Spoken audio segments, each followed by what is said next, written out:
I see Rob Parks is over there trying to talk to Bev. Yes, he's a newbie. He'll learn. Yeah. Hey, everybody. Welcome to Blue Marble. Yeah, I saw Rob was over there, and immediately one of the guys called him stupid or something. Yeah. Isn't Well, that apparently to isn't this. that about par for the course with those clowns? Yeah. You got Well, some. apparently he was having a discussion with this Brian's logic, and he'll find out in short time that Brian's logic is one of the dumbest FEs there is. Oh yeah, absolutely. But poor Brian. Actually feel kind of sorry for Brian's logic. He's been a victim of Oakley.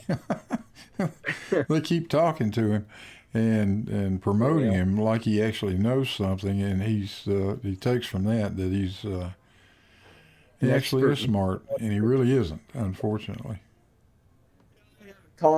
encounter with him a few years ago on Ranty's show and talking about Coriolis. And, oh, the man, he's just so arrogantly confident that he knows everything. And it's it's so frustrating talking to a person like that because, like I said, they're just confident even though they're wrong. And he's confidently sure that he's right. Yeah, There's absolutely no possibility in his world that he could possibly be mistaken. well, that is true, and it's really pretty sad. Uh, I've not seen him get anything right yet.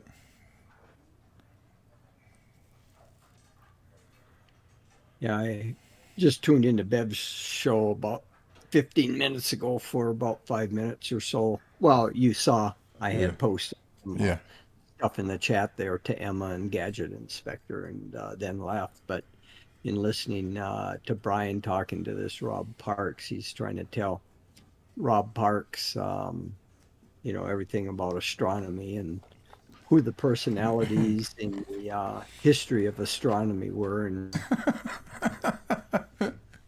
that Kepler was an astronomer, which he wasn't. He was a mathematician, and he was able to take Tycho Brahe's data and come up with his three laws, which I found amazing. I mean, the fact that he was able to sift through all that data and find properties of ellipses or of elliptical orbits, for giving rise to Kepler's three laws. I mean, that that was a pretty amazing analysis of the data.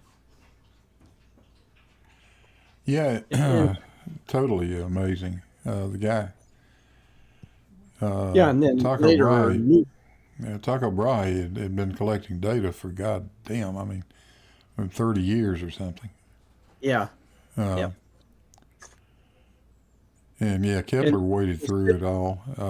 Bry to was sift a through was a geocentrist, I think, wasn't it, yeah, but to sift through all that data and then find that the planets were orbiting ellipses with the sun at one of the foci, and finding the properties of the ellipses, like going from a foci to the perimeter of the ellipse, that you trace out equal areas in equal time.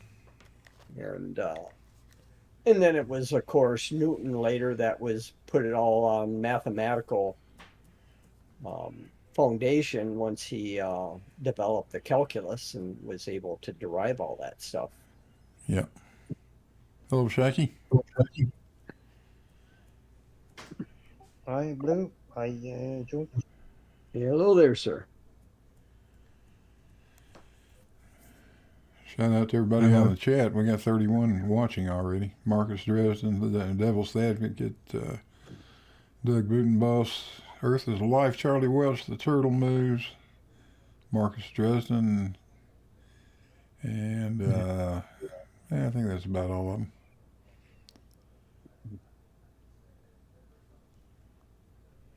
So Shaggy, I kind of would have thought that you'd be over there at Bev's trying to educate him. I went. I'm not going to Bev. I went there once after maybe 2 years. Went there once, and when I finished, I exited the server, and that's it. Yeah.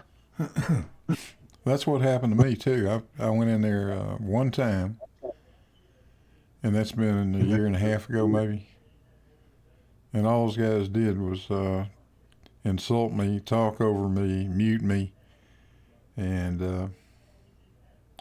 I think it didn't take me long to decide I didn't need to be there.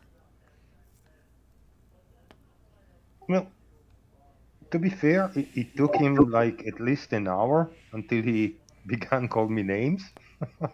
So it was like okay at the beginning. Yeah. Any of you guys watch McToon the other night with that John character from Oakley? The great. And No, I didn't. I got a notification, something about McToon, that there was someone by the name of something with curve in the name that he was claiming to be a dual degreed engineer or something and was lying about it. Yeah. Refracted curvature is the name he goes by, Yeah, that's the guy. Yeah. or one of the names he goes by. I think. And I listened just a little bit, and he then fessed up or something and said he was a instrumentation technician or something like that. No, that's what he said first. He said he was Oh, a certified instrument tech, and McToon asked him if that required calculus, and then he chimed in and said he had dual degrees in mechanical and electrical engineering. oh, okay. Well, I thought maybe as an instrument technician he tuned flutes or something. Careful. oh yeah, I saw that part. Somebody posted the timestamp, and McToon told him, no, you don't have a degree. Oh yeah, I put that in a video. I can play it after a while. Maybe I did a 8-minute video on that foolishness. You just have to wonder, we've seen this over the years, like with Bob Nodell and oh gosh, what the heck was his name from the Earth Moon group there? Monk was his name, Monk or something like that. I don't But remember. anyway, these guys, always claim to have credentials that they haven't earned, don't have, and I don't know why they keep trying to get away with that nonsense because it's so easy to trip these guys up and find that, they aren't degreed because for anyone that's gone through a 4 or 5 year program at university, there's certain um, You got fundamental core um, courses that you have to take. yeah, and I mean, all you have to do is ask a few questions, and you know that they haven't been in a classroom or don't know how lectures are conducted at a university. And it's just so blatantly obvious. And why they think they can fake it is beyond me. Yeah, I don't get it either. Yeah, hello to Gigi Little and Judy Bassett. How you guys doing, guys and girls? Howdy, I'm doing fine. Good, good. Funny thing, it came to Bev quite a surprise that radian is a unit to measure angles. He didn't know. Yeah, Mr. Geometrist.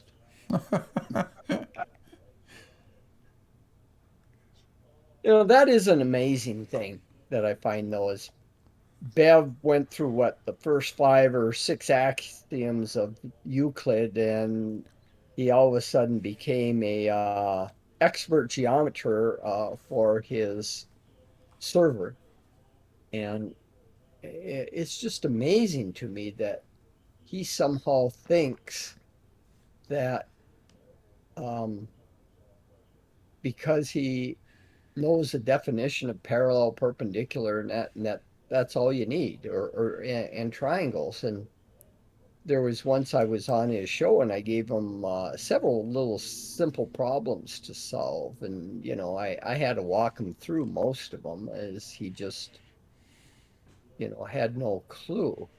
And why he thinks just because he knows some basic construction techniques that he's anywhere near equivalent to someone that has actually gone through a formal geometry course in plane geometry, and particularly analytic geometry. He has no clue of how to approach a problem analytically using analytic geometry. All right. Yeah, see, I can science that out in the chat. He says, as an engineering teacher, I can tell you not all graduates really understand all the material. That's probably true. I was probably one of those guys, too. It's not beyond possibility that he forgot it all. Maybe. Who forgot it all? He's talking about that John guy that we're discussing here. No. You can. I mean, you can easily pick up whether anybody's gone through a university in several years or not from just asking some, questions. You get a feel for whether or not they've really been in a classroom setting in a university lecture. At least I find that fairly easy to trip them up on things, because a lot of these guys that haven't had any formal education, they have some idea of what they've imagined what a classroom setting or how you conduct yourself at a university is, and quite typically, they get it wrong. They have no clue because they've never set foot on a university campus. Yeah. And you're right. It becomes pretty obvious pretty quickly.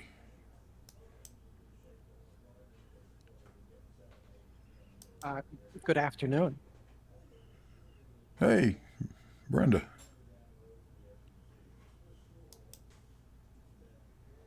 Yeah, I had my fill of Bev already today. That didn't take long. Today, after yesterday.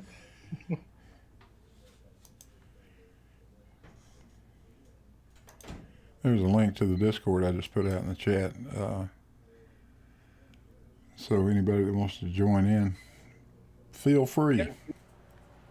They're all pretending to be upset at MC Tunes hashtag gotta lie to flirt, because Bev is convinced that what Mike is saying is that he has to lie to flat earthers. Right. If there is any possible way to misconstrue something, Bev will do it. He'll find it. Just like he's done with that. And I refuse to believe that that is not deliberate. Oh, I know it's deliberate. There's no doubt in my mind. How many times you need to repeat that the two tangent points are on the same line, but not the same line is tangent.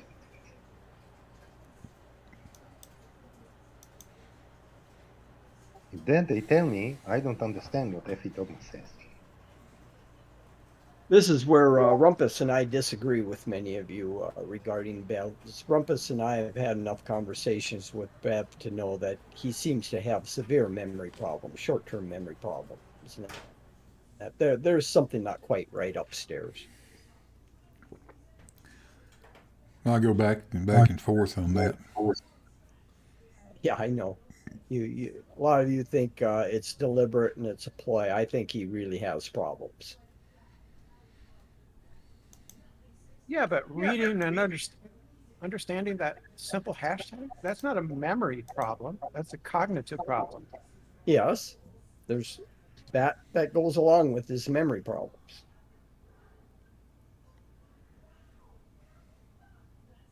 Bev has trouble really grasping certain concepts.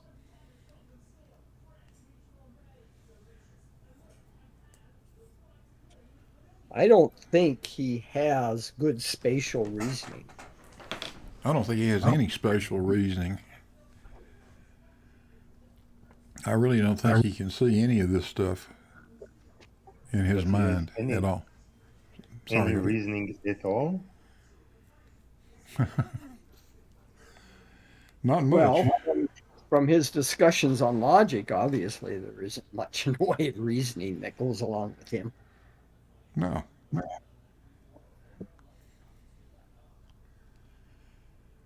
Well, one of two things has got to be true.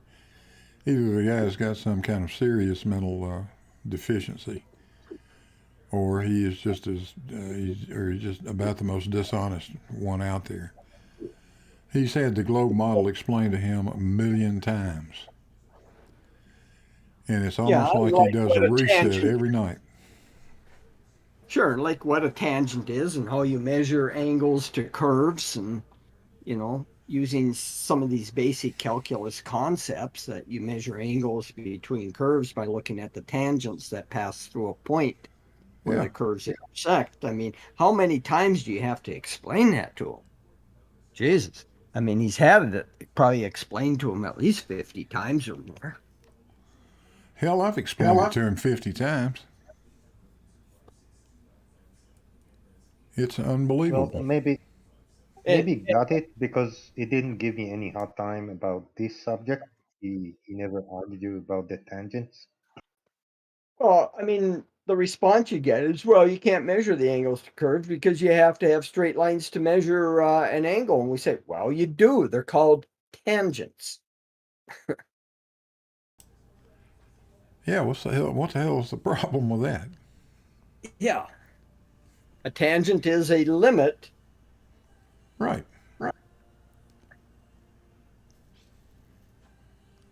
You can lay a ruler on a curve and rock it to the point of where the intersection is, and when it hits the point of intersection, you fix it at that one, and then you do the same thing for the other curve, and when it hits the point of intersection, you measure the angle between the two tangents. And it's a limiting process. As you zoom in to where the curves intersect, the curves start looking like straight lines themselves. This is always the case as you zoom in to any curve. If you take a small enough section, it looks like a straight line. Exactly. So I can remember, it must have been 8th or 9th grade, high school, and the teacher explaining, he actually went through it, explaining how you can properly get an angle from a curve with a tangent. Because some of the people had objections to it, and he went through it, basically what George just said, and I got it. And I've had it that would have been like 73, 74. It was a long time ago. Might want to cut your mic back a little bit, George. You're getting a lot of feedback. Oh, am I? Okay. Yeah. Do you remember this? He would talk to us with an overhead projector, put a sheet of acetate on the top of it, and have a marker, and that's how he would lecture. And that was in high school. See, Rob Parks out in the chat says Brian's logic's going to teach him about celestial navigation. Good luck with that, Rob. I hope you know where you are right now, because if you leave it up to Brian to teach you how to figure that out, you are shit out of luck. Yeah, that's really rich. Yeah, they are clueless when it comes to celestial navigation. That whole exchange with MacToon the other night was between Rue Hiff and John was just absolutely stunning. I don't know another way to put it.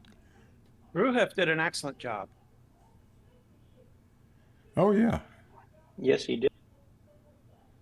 I kept banging my head on my desk. Gonna have to go buy a new desk.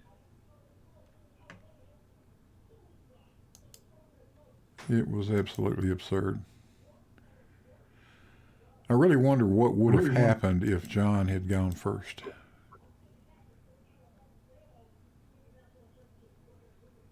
Yeah, he claims that our procedure is the flat Earth procedure, but I don't think he could reproduce even the correct procedure to do it. No, I don't just- believe they can. Even with a cookbook laying in front of them, I don't think they can do it. I really don't. Just as a sidebar, you might find this interesting, Blue. You too, Brenda. Steve Bannon was convicted on 2 counts of contempt of Congress. The jury deliberated less than 3 hours and found him guilty. Yep, good. That's good. Maybe there will be justice after all in all this mess. Yeah, maybe. One of the things I try to do when I'm in flat Earth discords and communities with other globers is I try to be aware that other globers can have differ with me on politics. So I try to dampen my political statements a little bit, unless their politics are like extreme, like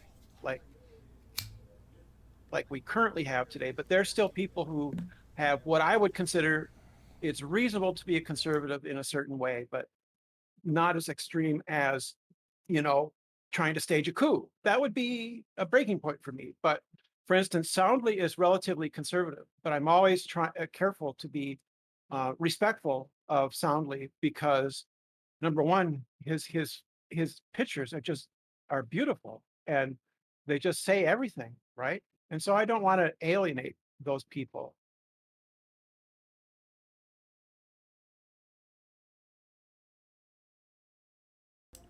Well, I generally stay out of the political discussions altogether. NASA show isn't afraid to get into them though. But Oh, I some know. of the other, Tis safest. yeah, I try to sort of take a middle path, I guess. Yeah, well, I found out a long time ago that about 5% of the people out there have the good common sense to agree with me, and I don't really want to talk to the rest of the ignorant bastards, so that's the way it goes. You're letting your Deep South show. Yeah, I know. See Jose out there in the chat says, we got Brian's logic and celestial navigation, Mabbott with the drone, Whitsett preaching, Oakley swearing, Huey picking cherries, Dan Dan in the grill. We have a party. Yeah, no joke, Jose. That's not really a party I think I want to go to, honestly. Doesn't sound like a lot of fun. Counts.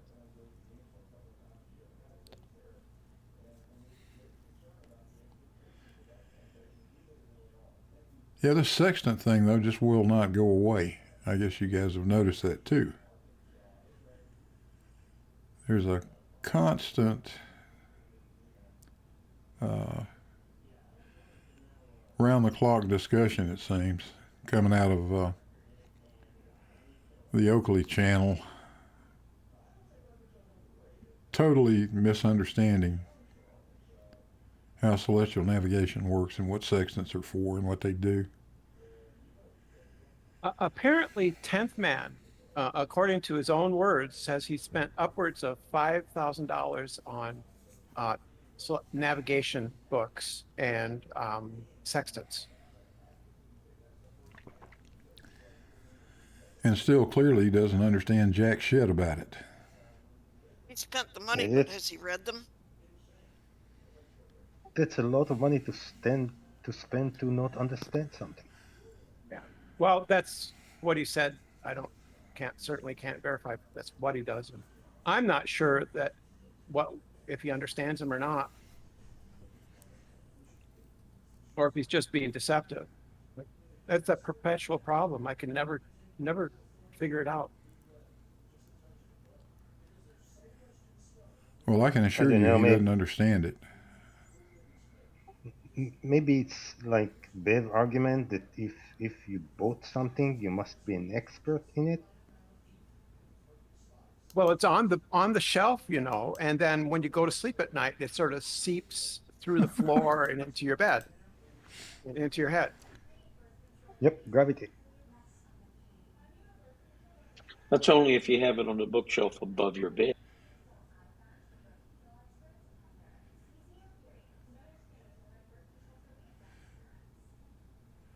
I can silence that. It says Blue. I'm wondering if you're conflating doesn't understand with his faking.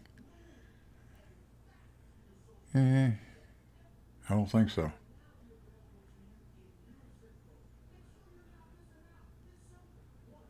I think they don't want to understand is one thing.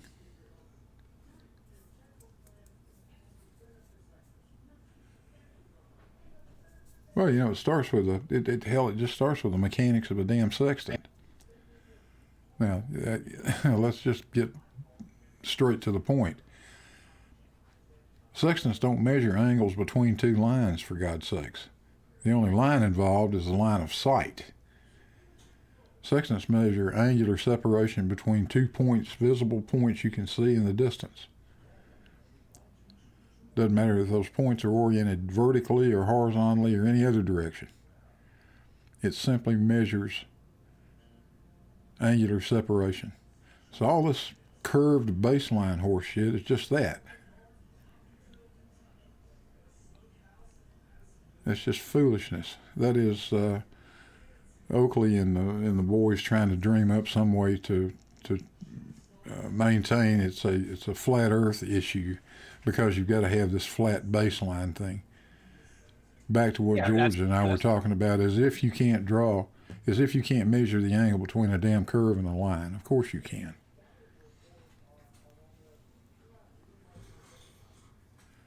Well, one of the things that Nathan does, and I do believe he's extremely, well, he is a liar. He just repeats these things over and over again. I mean, he's done his housekeeping questions for how many years now? Oh, it's been going on for years. it's been going on for years and years. Same thing all the time, every day. He just pounds it into their heads. Yep. They act like if they say it often enough, it will suddenly become true for some reason. No, it won't.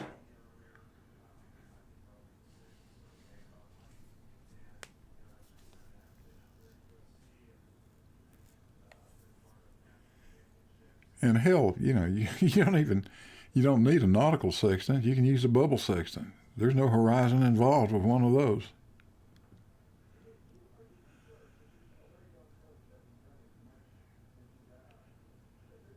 You can do it with a theodolite. Same thing.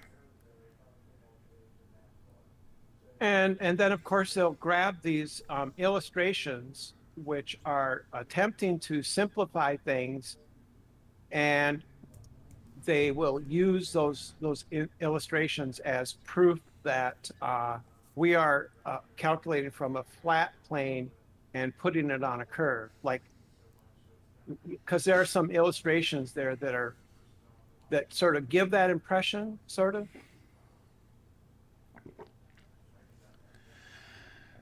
They have it exactly backwards, don't they?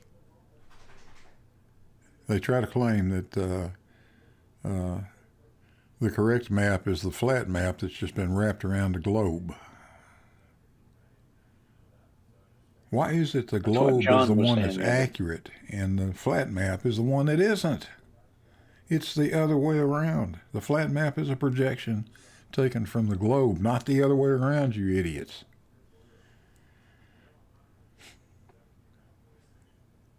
Yeah, and then they amazed why the circle of equal altitude are not circle at all on flat map.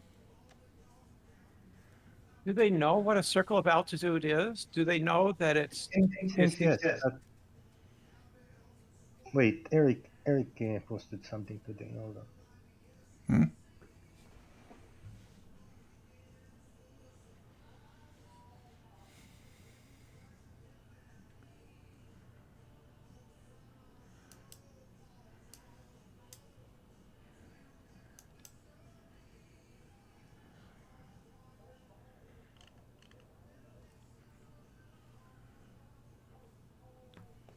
What'd you say, Shaky? Eric posted something?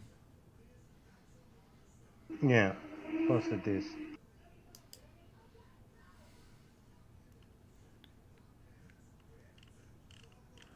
I'm looking over in Discord to see it. I don't see anything. Live chat. I posted a message to his message, link to his message.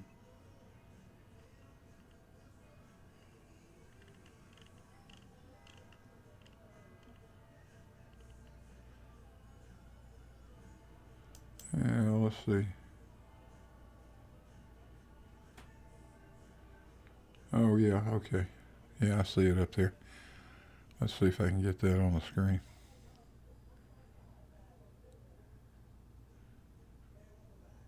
Sure I can. I just got to figure out what to turn off. That'll work. You talking about that? Well, let's see. You can't see it because I'm not sharing my screen with you guys. Let me fix that real quick. Screen share, which would be this one.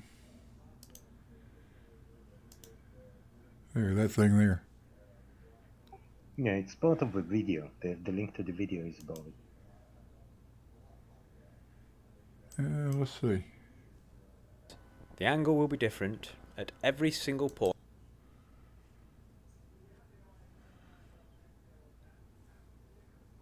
Oh, okay. Yeah, that's, I don't think I'm going to go to that video right now. Well, it's timestamped. It's the end of the video.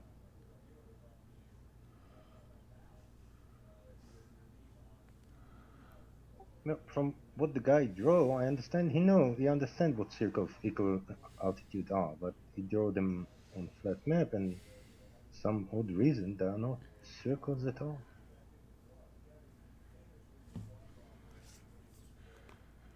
No, they're really odd-shaped things.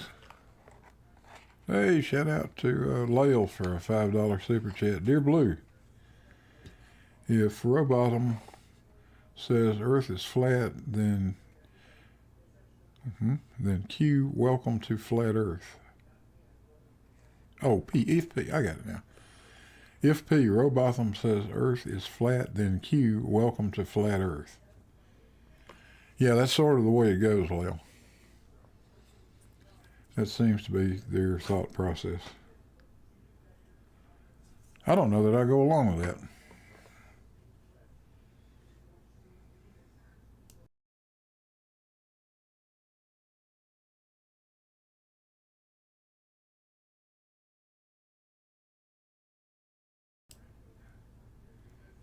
Yeah, that's been one thing that they have not given up on. They just continue to hammer away at the sextant as if they're going to make it somehow or the other. Actually work on a flat Earth, and you can't do it. You just cannot do it.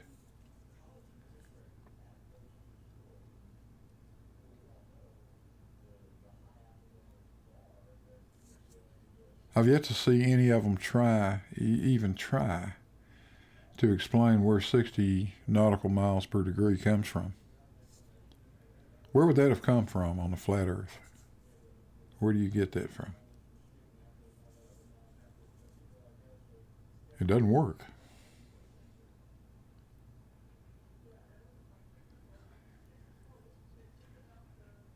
If you get the equator the right diameter, the distance to the pole is wrong. And then it's not 60 nautical miles.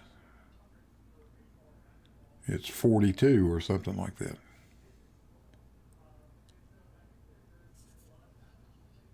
So I don't know. I'd like to hear them try to explain any of that shit, and they just don't. They never go past. They never seem to be able to get past this crap of you can't have an angle to a curved baseline. Well, that's interesting, because this guy say you can't have an angle to the curved line because the angle will change on every point on the arc. Wait, what does it mean? That the tangent will change? Well, let's just choose the observer tangent. That's all. Yeah. We don't need anything else. Right. Exactly right. Of course the tangent's going to change at every place on the curve. Yes, that's what a tangent does. Thank you. That's our point. That's precisely how it works.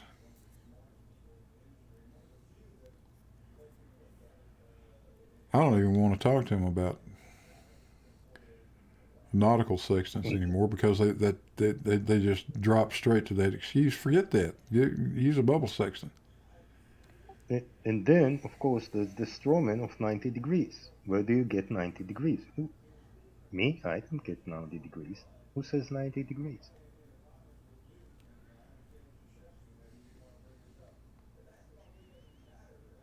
Are you talking about like for the GP? I don't know. He asked where you get your 90 degrees from.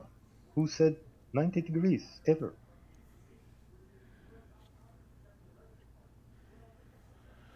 Well, there's, yeah, I don't know.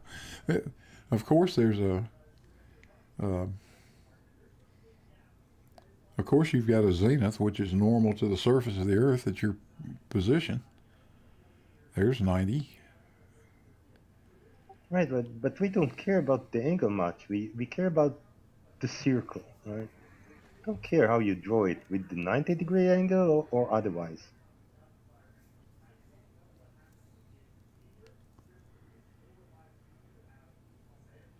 What you need to do, you take a compass, you open it for 60 nautical miles for every degree you have, and draw a circle. Even if it will not stand 90 degrees, you don't care.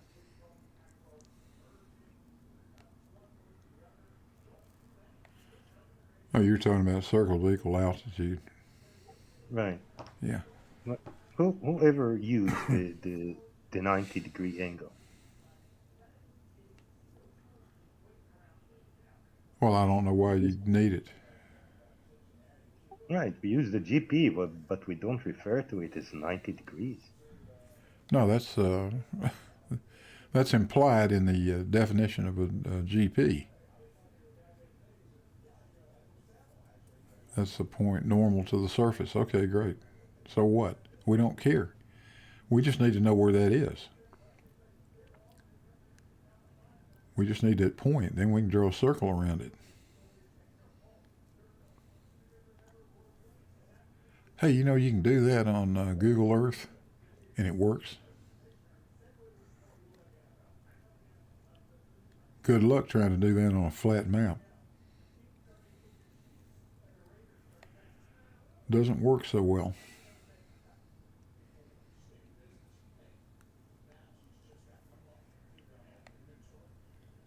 If you already have a pretty good idea where you are, yeah, you can get away with it. Was it a video you made that one of them drew a circle of equal a circle, and he couldn't get any further? Couldn't make any bigger circle? Can lie to people. Compasses. Actually, to threaten them with. You believe they kids and expect. My mind thinks they've got to be reasonable. In your mind, they're irrational. Yeah. Trying to get Astro, we're not getting much audio from you. They are reasonable. They believe makes sense.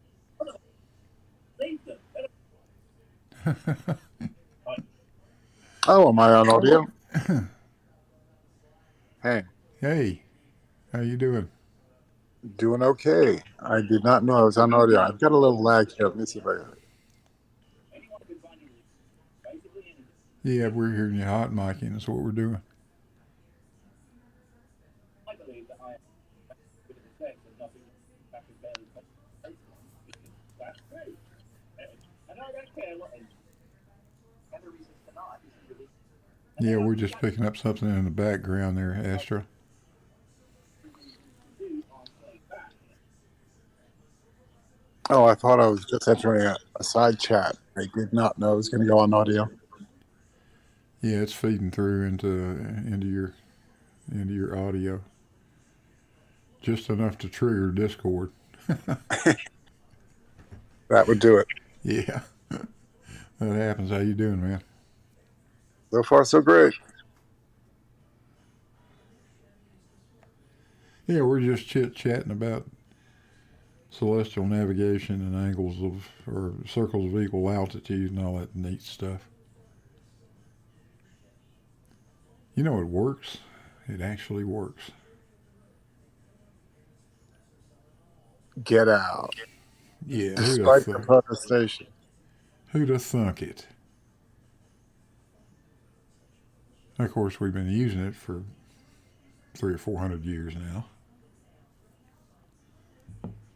Ever since we could figure out how to keep time on a damn boat.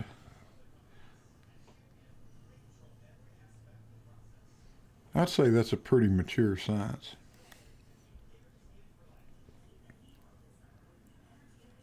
But somehow or the other, Flat Earth is going to rewrite it. I have yet to see any of them get a fix. Not one. I have yet to see them find or get a fix on anything. Yeah. Now, okay, I see what I've done. I was having the playback, and that was what was giving me some lag. Yeah, no, despite their newfangled scientific method, what has it produced? Not a damn thing. Nothing. Nothing they can point to, but they keep pointing.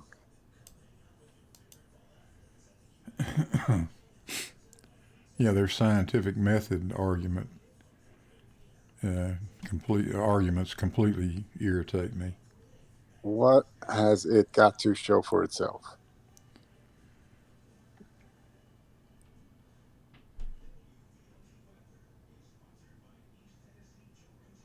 They have absolutely no idea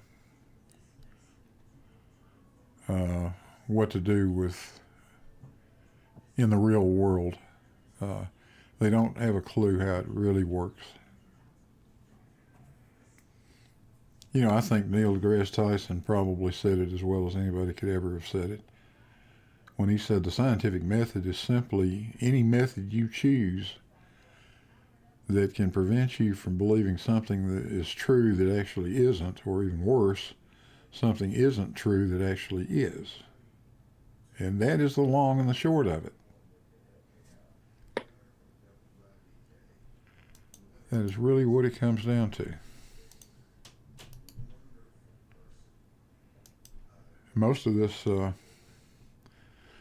time, the scientific method that we see is just it's more of an observation of what scientists do, the process a scientist goes through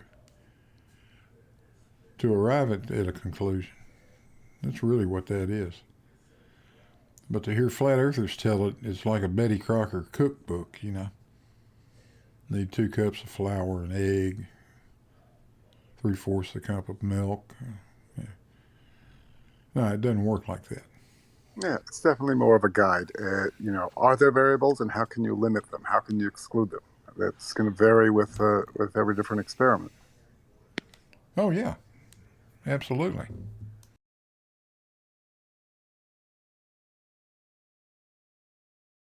I mean, if you had one rigid outlook, I don't think anybody would get anything done, really.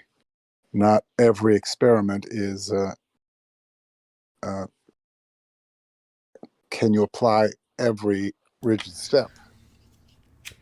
It's just not built that way. That's not how knowledge is made into a foundation.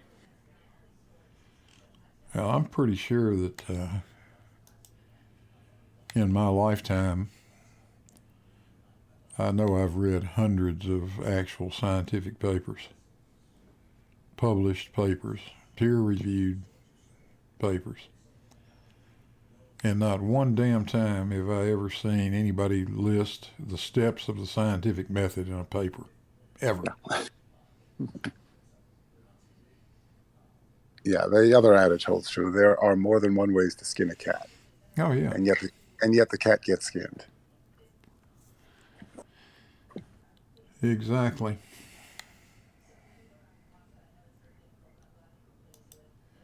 Long story short, the proof is in the pudding. We're going to go with the adages here. It's like science, the way we know it, gets results. You're sitting at one right now. They all are. What has their science done for anybody lately, even for them?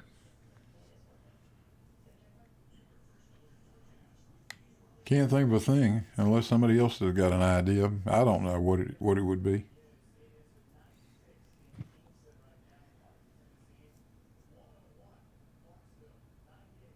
It's sold a lot of T-shirts, and it's got a lot of views on YouTube channels. Yeah, exactly. Science gave us flat Earth. Well, that speaks for itself. Yeah.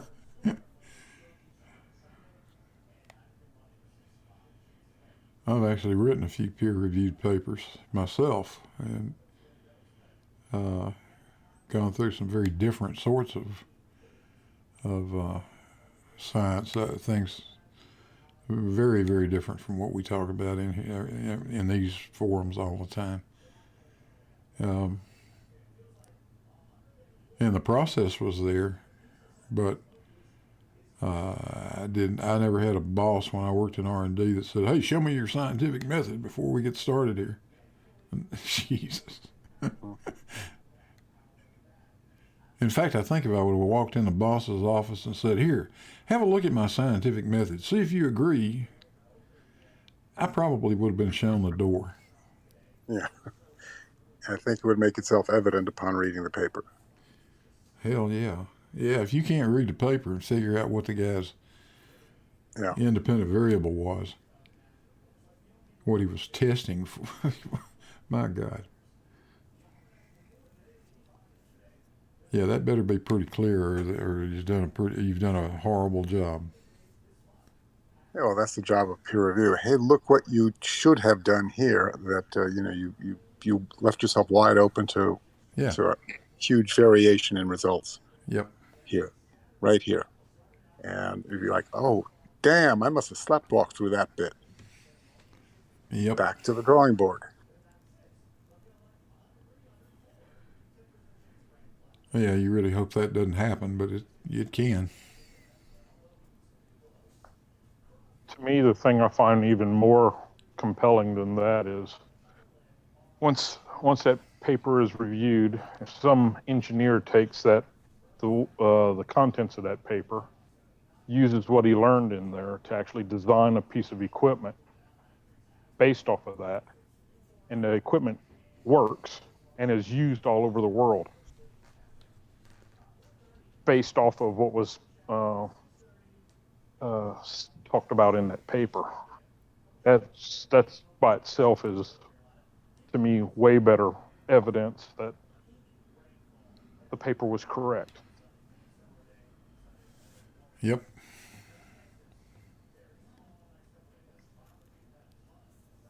Exactly. It's you're saying now the principles outlined in this paper are in a physical application and working. Yeah, that's. I find a lot of flat earthers and a lot of science deniers just don't get the ramifications of pure research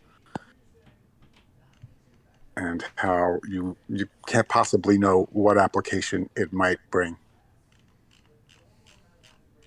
I get a lot of them talk about the GPS, and they say it's ground towers and all of that, based off of nothing really. But And my response is usually, you could confirm where the signals are coming from. Well, I don't usually mention names, but Geo on his server was saying that you can't confirm anything on GPS because it's just a box just spitting out numbers. So there's a ton of ways of confirming stuff. First of all, you can understand what the box is, how it's working. You can make your own box. But even easier than that, you could actually just block the signal. Just put something in between the receiver and the source of the signal to determine where the signal is coming from. And after this many years of being in the flat Earth and claiming GPS is fake, not one of them is thought to do something like that. And I've brought it up to a lot of them. None of them have done it. But you could track a satellite. You could track any one of the GPS satellites across the sky just by putting a pan up and seeing which satellite loses lock. And then as it moves across the sky, you could keep moving the pan to figure out where it's at as it moves across the sky. Doesn't matter what the numbers the box is outputting.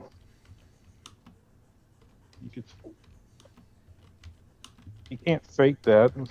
They can't fake that because they have no idea where you're putting the pan. Yeah. The one and only time I was on Nathan Oakley's, I got muted and booted. But I want to point out one thing. This was his days when his kick was that the dome or the container was an antecedent, and he would also rail at people for assuming things. I was like, well, isn't antecedent just another way of saying you're assuming that it's there? It certainly is. He got mad. Well, he got real mad, and he goes, then he muted me for a bit and went off on a tangent. Then let me say, then when I finally got a word, I knew I had to make my words count. So I went, well, fine. You can assume all you want. Scientific method assumes a lot of things before it puts it to the test. Now, we have consumer-grade equipment that can radar range anything above us, be it solid or gaseous or, pliable in some way. Consumer-grade equipment can verify your dome for you. Why has nobody done that? Then I got booted. I don't know. I didn't even know how much of that I got out before because he was like, oh, dangerous. Honestly, I mean, what's his name? Allegedly Dave in one of those mockumentaries said, we can triangulate the position of the sun. Well, do it. How come no one has done it? It should be an easy task to triangulate the position of the sun, should it be like hovering above the clouds. An easy proposition. I could do it. I could gather two of my nephews and we could all three of us get it done.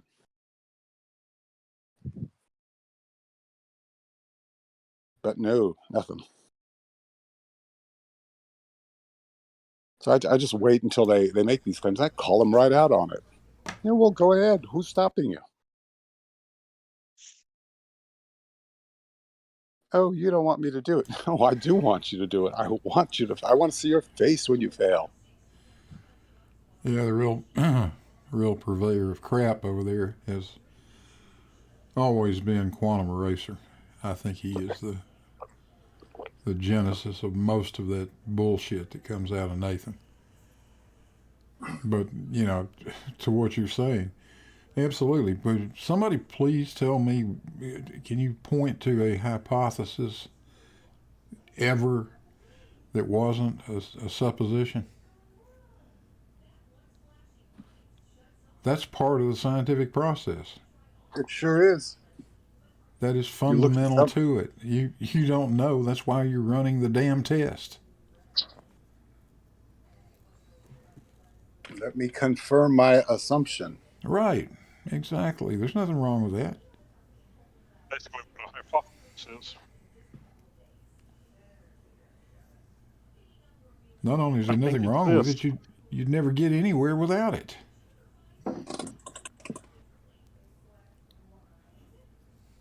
Yeah, I mean, early civilizations saw the sun go down. They're like, I wonder what I can assume from this. Yeah, where does that thing go at night?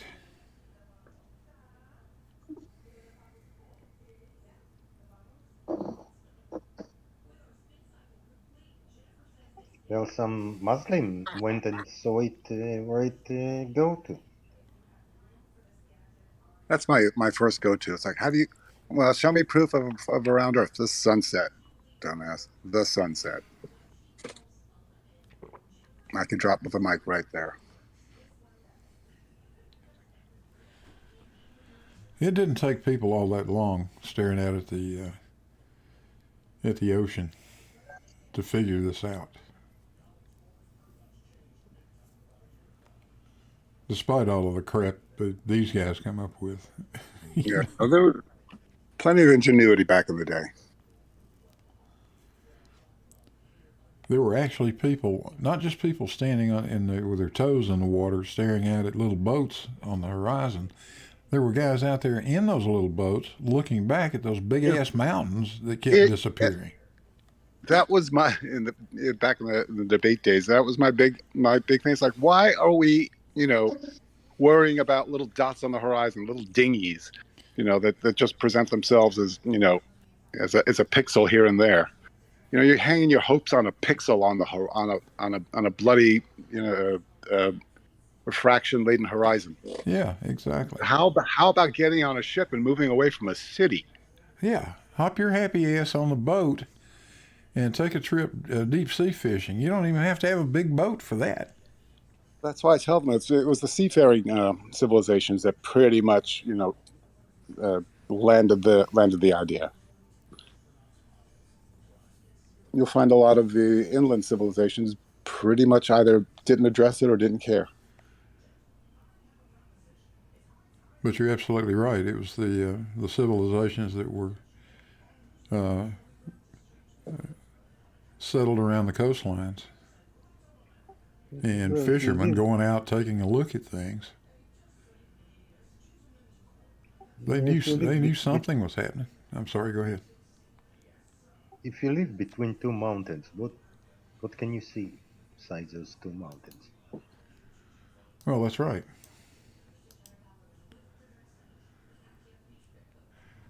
Well, here's the thing with advancement. It only takes the one guy or girl, to climb that mountain and say, "Guess what I saw?" And then suddenly everybody's edified.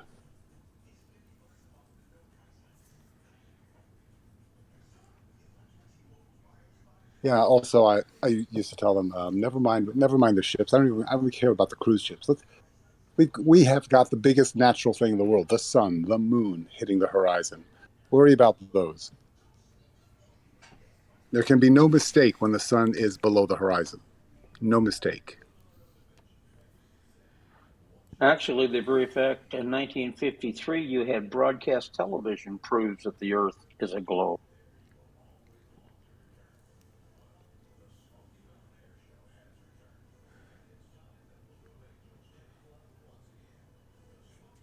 Okay. I need to know more. Tell me more now. Broadcast television at the time was line of sight. Oh, yeah. And yet I never in Odessa, Texas picked up Channel 7 from Oklahoma City. Yeah, for some reason. And those stations were broadcasting multiple kilowatts.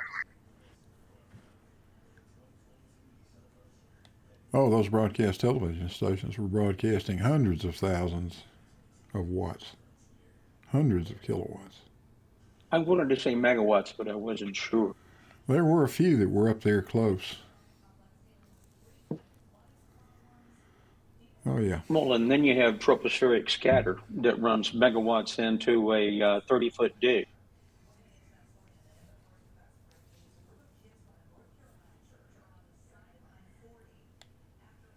And none of that would work if the Earth was...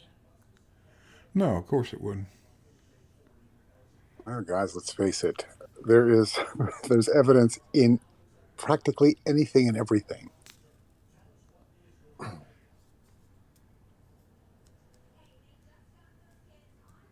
I'll tell you what there isn't any evidence for. There's not a damn bit that shows us the Earth is flat. Nothing.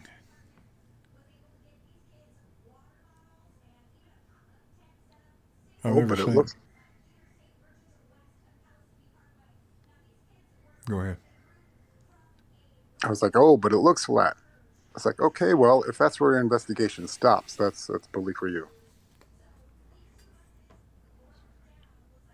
Doesn't even look flat. Why would there be horizon? Yeah, but I can put you in a situation where the wings look level, but I can guarantee you're going to die.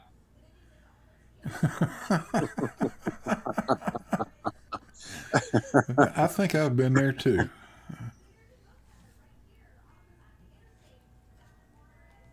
I am pretty sure I've been there too.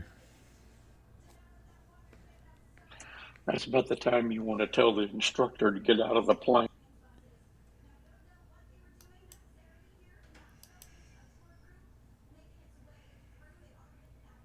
Yeah, those instructors can be devious people, can't they?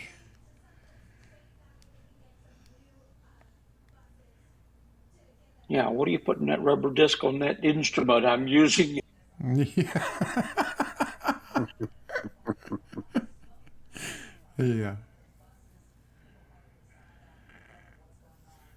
Yeah, they hated it when I'd show up with a handful of those damn things. I had a very dramatic evidence of lower pressure at higher altitude on an instructor one time. I had a tooth fall out of my head because of where altitude and there wasn't enough pressure to hold it in. Wow. Oh, it was just being held in by air pressure, and before we took off, well, it was fine. When we got up to altitude, the tooth fell out. I thought the instructor was going to have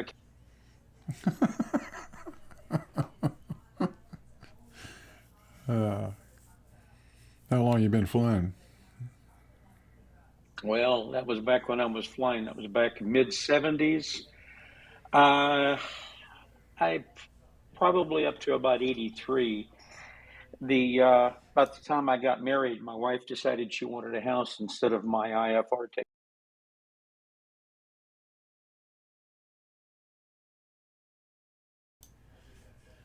Yeah, IFR becomes a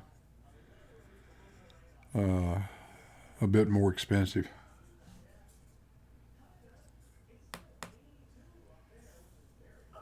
And I had gotten to the point where I decided that a weekend warrior in flying just really wasn't enough time in the air.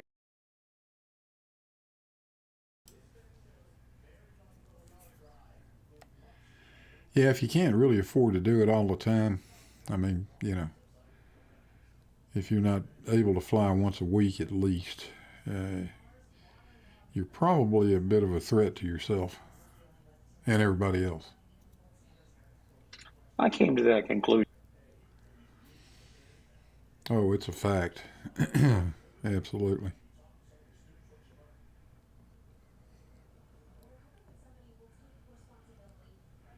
But I've got, 45 or 4,600 hours. There ain't no way I'd get in an airplane by myself right now. I haven't flown. Not you meant the fact that it ain't no fun by yourself. Well, yeah, that's true too. Blue, then the waterman with the speak privileges. Yeah, I see he does. There's a name I haven't heard in a while. Who's that? Dan the Waterman. There you go, Dan. That's how you get in.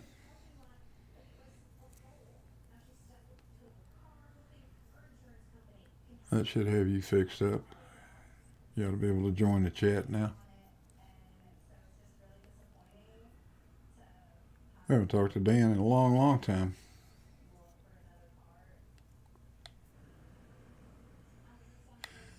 Yeah, you got to stay current. recency is everything in flying.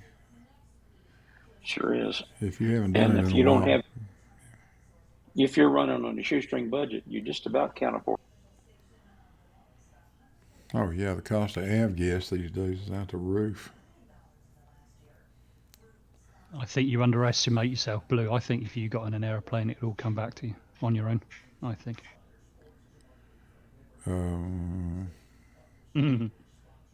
I think it would have to. It would have to.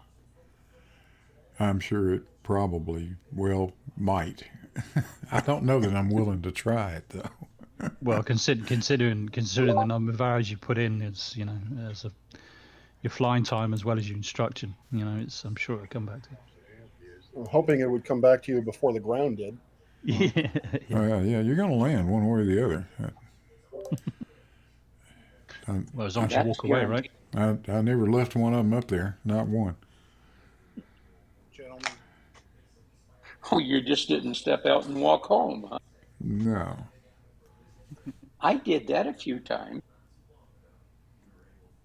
Well, some people do step out of perfectly good aircraft. They don't do, yeah. I used to fly I did. some of those It's a lot guys. of fun. Got 10 minutes in free fall. I did in tandem with another gentleman.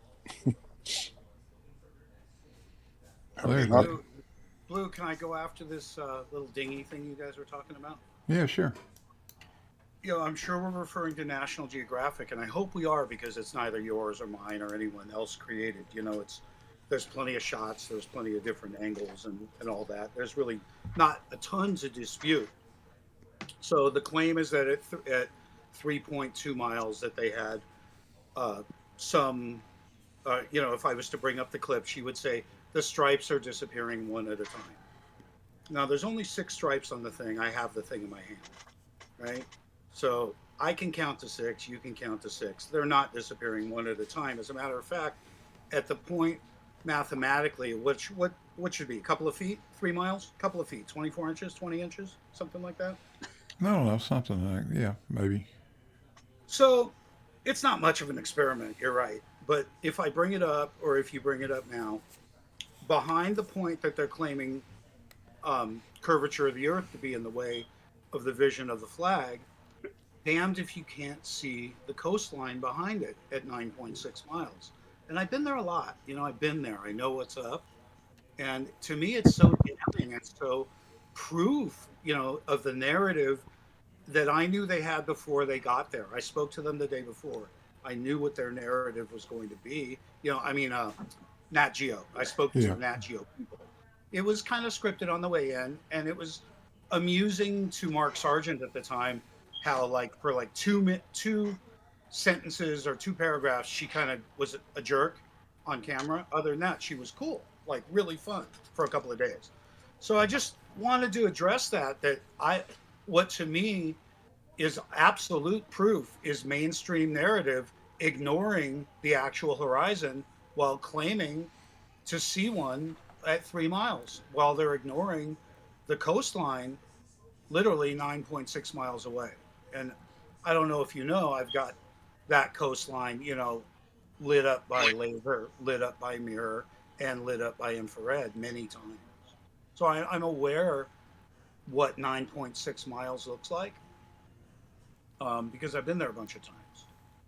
So somebody, honestly, without us bitching at one another, I got to get over this optic thing where I think I'm seeing something because I believe in the word level that obviously, you've been able to contemptuously challenge for quite some time. So what do you think I'm seeing? Do you want to bring up the footage? Do you want to go through it? Do you know what I'm talking about behind the flag? Oh, I know. Yeah. I definitely know what you're talking about. And I will say this, Dan, that particular special, if it was Nat Geo, I guess it was, that did not impress me. I think they were out to get the result they wanted to get, and that's not the way to do it. I need to point out that the blue-shirted guys there, which some of your chat is comfortable calling scientists on the middle ground thing, they're paranormal debunkers who desperately ask to not be called scientists. And the third guy on that panel is a theoretical physicist, which is a stretch when it comes to science. They ask you to sort of imagine a lot of stuff. And so I was really happy to go against that caliber of scientists. What I need today is optical experts, someone to talk to us about the limitations of refraction and what we are and are not really looking at, because it's silly that you and I argue. We could fucking argue about fun stuff. Well, there's too many. Yeah, there's too many better ways. I'm just really fed up with the lack of flat Earth community and their ability to correct themselves. And I hate to ass kiss and go, oh, I'm going to hang out with everyone else. I tried that, with Jose's a long time ago. But you guys did choose to really lie about me, laugh about me. You weren't there. You're just the cook. There's too many people named, Nathan, just bullshit excuses. I was really there a lot of this stuff. And I'm not just a video dude, like I've been physically out working on this shit. We have a lot of stuff that hasn't come out that's interesting. I did do 35 miles down a railroad track at Bonneville Salt Flats. It was fucking interesting. Good, bad, or indifferent. If you're talking about that Nat Geo project I saw, it was more of a demonstration than an experiment or a valid observation. They were expected the results, and they just wanted footage of it. I'd like to elaborate. The experiment that they threw out was the balloon experiment, where at 9.6 miles they were going to raise balloons, and it expected, or what they claimed was you wouldn't see them until they were 34 feet up. And in fact, they couldn't spot the balloons on the ground to start the observation. And we spotted them through a P900 and got in an argument with the crew saying, look, point over here and you could start. And they go, well, if you could see it on the ground, there's no use in the experiment. And we go, well, there's no sense of us being here if you're not going to point the camera where the balloons are. So the experiment was null and void to begin with. It was, because you could see the balloons on the ground. So I'm telling you, 9.6 miles, I can see you, any one of you guys who will come with me, particularly, if I could get Sean G lives close enough, and he's challenged me personally a lot. And I can show you. I can show you guys what you can see, not what I'm doing up. Get to the showing part. You're just doing the telling part. You guys seen it before. I mean, do you want to see stuff? My channel's full of it. I mean, some of it isn't released yet, but I mean, I could. What would you like to see? I'd prefer if you looked at Nat Geo. I mean, just to understand, they, with good footage, can show you 9.6 miles direct, line of sight direct, all day long. I'm sorry, not all day long, on any clear day. And in the past, I've been railed by Hufford, for claiming that there's such a thing as extreme conditions versus clear conditions. And I used the word whiteout, and he jumped on me and made a whole video because I used the word whiteout. Hey, if there's standard refraction, there is very, very low refraction. It's on cold days, generally over the oceans where you don't have a temperature inversion, or in the case of the Salton Sea, it's in the morning and the night when the air and the water are the same temperature. So you're not fucking with simple temperature inversion. I'm going to mention poor Travis for a minute, because he tries so hard and I never understand, his numbers and his figures. And there's just hours and hours of the same blurry footage. And it's sad because he cares a lot. And I just want to give him credit for trying, even though it is laughable sometimes. And flat earthers are laughable a lot. And I'm up the ass of Bob Nodell really bad right now for not correcting some of Eric Dubé's shit. And he's going, well, who am I, the police of flat earth? And I go, whatever, you got a weekly show. You're supposed to have consensus. You're supposed to, at least go through what's going on in the world and come back with some truth. And the flat earthers have been sort of sitting on a lot of truth things. And I'm pretty disappointed in my ability to have a community. I've never seen a single flat earth one to correct Eric Dubé. It's kind of like all praise the Eric Dubé. It's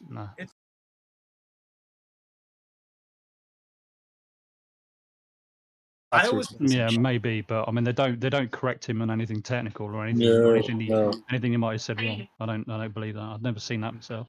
no, I find they like any lie. They're they're willingly complicit in any lie that comes across the table.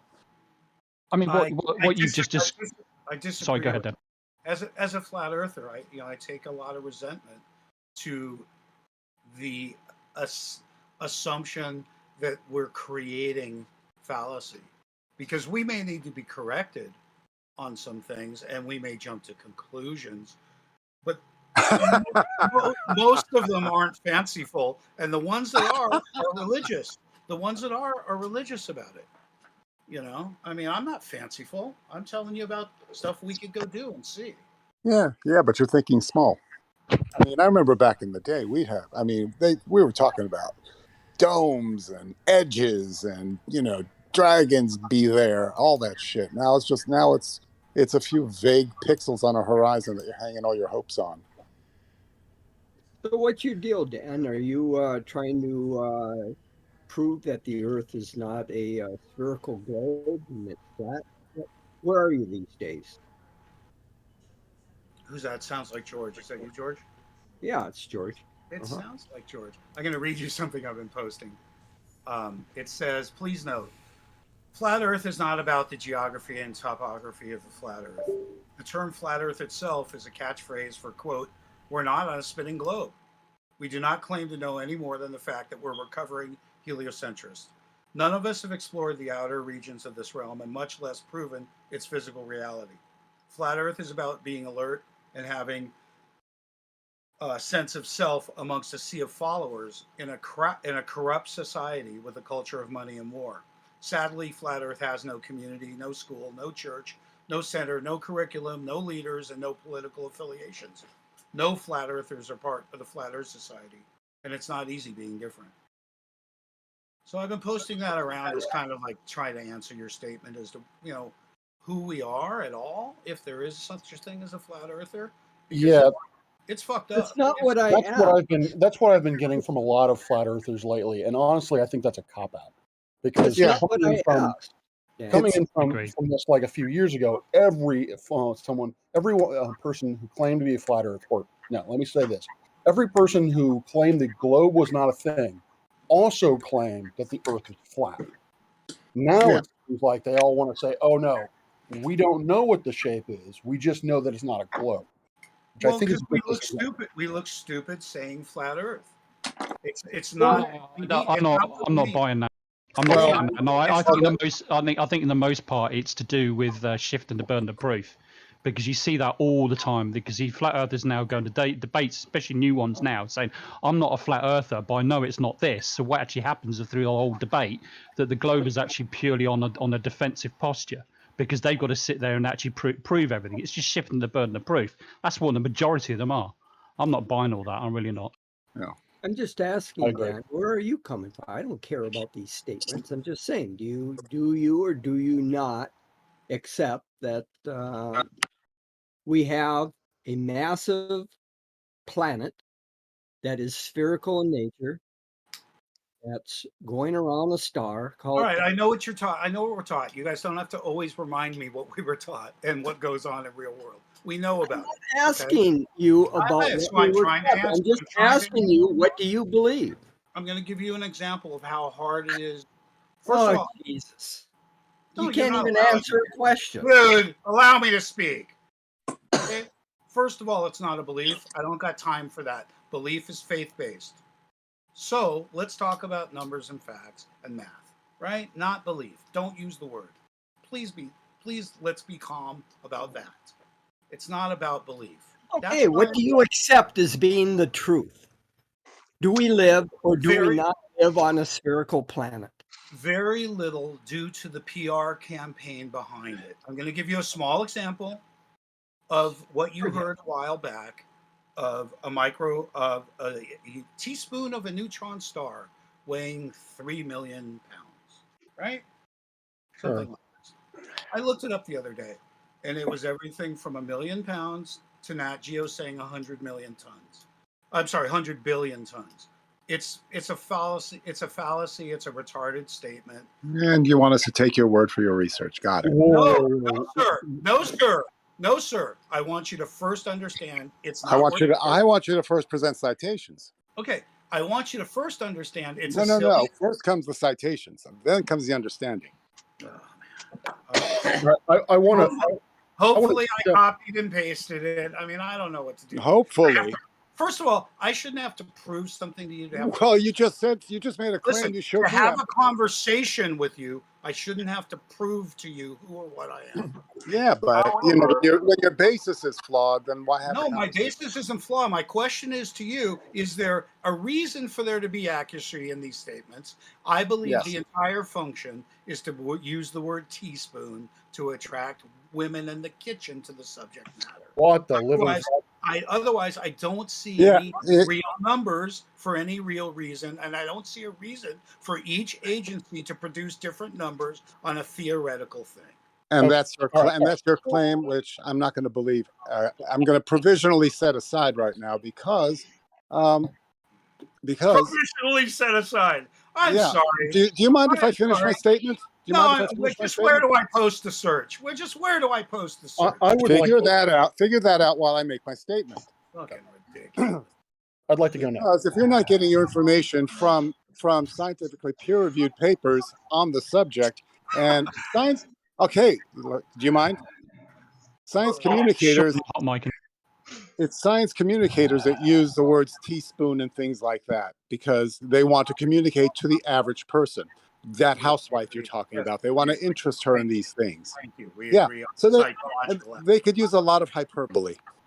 So, and if you're getting blurbs, I mean, I'm assuming you're getting this from memes. I mean, a few more memes and you can get your search better textbook. I don't know how to do that game. Where's the back chat here? What's the name of the back chat? All right, if I may for a moment, because I'm an astronomer and a science communicator, I am very interested in knowing, in your claim that people are saying that the weight or the mass of a neutron star varies in any way whatsoever. Okay. Yeah, we're talking about atomic weight here. Okay, But I got a question. What does that have to do with the shape, size, and motion of the Earth? Doesn't. Well, we were asking where nothing. We were asking where I'm coming from. George wanted to know where I'm coming from, and I'm saying, shit, if I don't get supplied with a bunch of doubt. Shit. No, he didn't. Dan. You're hot. He asked you what the shape of the Earth is. Yeah, he asked you what the shape of the Earth was, and you and then where you're coming from is obviously a neutron star. I'm sorry, I misunderstood. I thought you misunderstood a direct question. The question still stands. What does that have to do with the shape, size, and motion of the planet? Nothing. I apologize. I apologize. I'm sorry. And Dan, don't you have a poster out on a table when you do your thing on Hollywood Boulevard or whatever street you do it on? And isn't it nothing but memes? You're really hot. So yeah, you do that. So you do the meme thing. Don't lie about it. You're kind of hot, Mike. Can I get you to stop yelling? Yeah, I'm not yelling. Yeah, you're pretty hot. You're pretty hot, Sean. Am I loud? Okay, my microphone might be a little close. But Dan, you said is this better? And who is this? Can I get that word in? Is this Hawkins? Yeah, this is me. Hi. Yeah, hi. You just made the claim that you don't do the meme thing, but yet your poster or banner or whatever you call it, the thing that you advertise yourself out on the street with, is nothing but memes. Sean, do you think you're going to catch me? Because what I'm doing is repeating public data, what NASA says. In the form of memes. You want to call it a meme? They're your numbers and your facts that I'm presenting to people. That's the part. No, Dan. You twist reality and create memes out of it and put it on your poster. All right. Yeah, I really want to get back to that. You're talking. You're saying you are putting out facts that NASA is saying. I would love to see the facts that you believe NASA is putting out. Okay, who is this? Hello. This is Rob Park. I clicked on that link. It says how to measure neutron star material blah blah blah. It That gives was me the a link for. admittedly, it's the limit of my research. I just couldn't believe how many official sites gave me different answers, and that's just recent. That's just this week.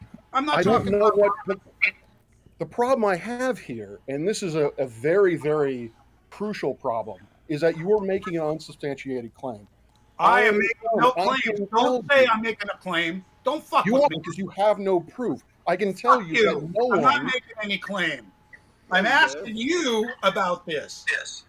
Asking us about it doesn't mean that you're not making a claim to the contrary. Fuck off. That's not. You're just twisting shit out. All right, Dan. So glad I'm eating a salad. You guys can argue What are amongst you yourselves asking? while I have a salad, and because you guys need to sort out the shit that doesn't match up with real life. Line of sight don't match up with real life. Yeah, real press releases around neutron stars don't match real life. That is a claim. Give me proof. And blue, you know, I just Dan, I have a question. Do we need to? I have a question too. Do we need to watch you eat that damn salad? No, I just wanted you to know I'm busy too. You know. Well, And then I got another question. But still, how does astrophysics and geodetic measurement, how do they mesh? I mean, geodetic measurement is just too fucking easy for anybody to do with proper kit, as I do myself. The measurement is incontrovertible, and the South Pole exists. Yeah, give me a second, guys. Shout out to Sweet Puppies for €199. Says, please unlock my main account, Angry Doggy. So if that's something I need to be doing, I don't know what it is. Sweet Puppies, just let me know in the chat. I mean, Dan, I've challenged you to take the Polaris challenge to confirm to yourself that the Earth is spherical, but you've turned it down. You've run away. Wait a minute. Is this you again, Sean? You think I'm running away from you? You damn well know I tried to talk to you when I met you. You know. Yeah, you wanted me to call you on a personal call without me not knowing who you are. No, I'm not going to call you on the phone, dude. Come on, guys. One at a time now. Yeah, you know you won't talk to me one-on-one because you're a pussy. You know it. I'll talk to you one-on-one on a forum, but not on the telephone where you get my phone number and I don't know who the hell you are. I'm not going to give out my phone number to a stranger, dude. You're afraid of me in real life. That's no, I'm not. Absolutely, I'm not. Dan, are you west of New York in Clearwater with a wife that thinks you're an idiot? Or am I mixing you up with someone? Repeat the question. I'm so sorry. Are you west of New York? You're CC at the West Clearwater, west of New York. That's not him. Or are you mixing you up with someone? Yeah, I'm Los Angeles based. Okay, I stay quiet then. But Dan, you wanted me to call you on the phone without me not knowing who you are, and I'm not going to give a total stranger my phone number, dude. I wanted to talk to you. But I'll debate you one-on-one on an open, fair forum that's moderated. I wanted to talk to you like a man, not the. And I challenged you to take the Polaris challenge so that you can confirm the sphericity of the Earth yourself, and you ran away. I tried to befriend you and talk to you like a man. Nah, you wanted to preach to me and try and indoctrinate me into your cult, and I wouldn't have it. And you wanted me to. How would you know?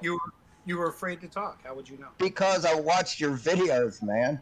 That's how I came in contact with you. That's how I found you. Oh, okay. Uh-huh. Right. I know exactly what you're about. My mistake. So are you going to take the Polaris challenge, or are you going to run away one more time? No, my mistake. I don't know what you're talking about. What do you want me to do with the Polaris now? You want me to prove it's what? Prove that the angles to Polaris match latitude on a flat Earth. Sean, I have no expertise there. I'm sorry. I don't know the entire universe, and I can only prove to you what I can show you.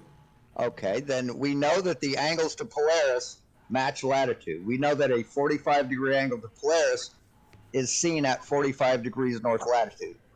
Same way with 30 degrees, 20 degrees, 10 degrees, 80, 90, so on, above the equator. So you can afford the gas. The task is to show that the angles to Polaris on a flat Earth, doesn't matter where you put Polaris in the sky, that those angles match the latitude that those measuring points are on a graph. So you feel entitled to challenge me to something when I was just really coming in to ask you guys about your own beliefs and what you're seeing with this third-party stuff with Nat Geo. You've moved all, not one of you's got shit to say about it, so you're deflecting to something I have no expertise on? Fuck You don't have to have expertise in it. You don't have to have expertise in it. All you need to know is how to draw lines on a paper. I haven't been to space. I haven't calculated. I haven't either. I haven't either. I haven't been to space, but I can calculate the angle to Polaris for latitude. Can you count to 6? Can you count to 6, Sean? Can you count to 6? 1, yeah. 2. So go to the video in Nat Geo and tell me where the stripes are disappearing one at a time. That's not what we're talking about. We're talking about the angles of Polaris. It was exactly what you were talking about when I came. No. Yes, it is, Sean. Get a grip. That's not what I'm talking to you about. I know, because we didn't talk about it. So you're running away again from the channel. Good. Good to know. Thank you. Is it possible to get the mic? Call Hufford and talk about it. Okay, if we stick to expertise, then while making terrestrial measurements, I can directly measure and have on so many hundreds of times the fact that vertical, the hanging of a plumb bob, is radial to the Earth. Now I'm not looking at, don't even need to invoke the stars, but they hang radial, and they hang radial, and that the lack of parallel of vertical line, the hanging of plumb bobs, is easily measured at 1 arc minute per nautical mile. Easily. And with people with proper kit and expertise, do that all freaking day. Forgive me, because you're a little quick on me. So a plumb bob's going to hang at 90 degrees. What is radial, and what are you talking about?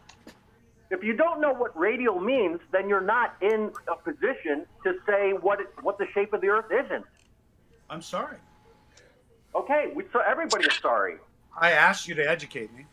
Radial one from the center. A hanging plumb bob at point A is pointing towards the center of the Earth, and a hanging plumb bob at point B is also pointing at towards the center of the Earth. And the angle of those two hanging plumb bobs can be measured relative to each other. I have never seen evidence of that. Have you?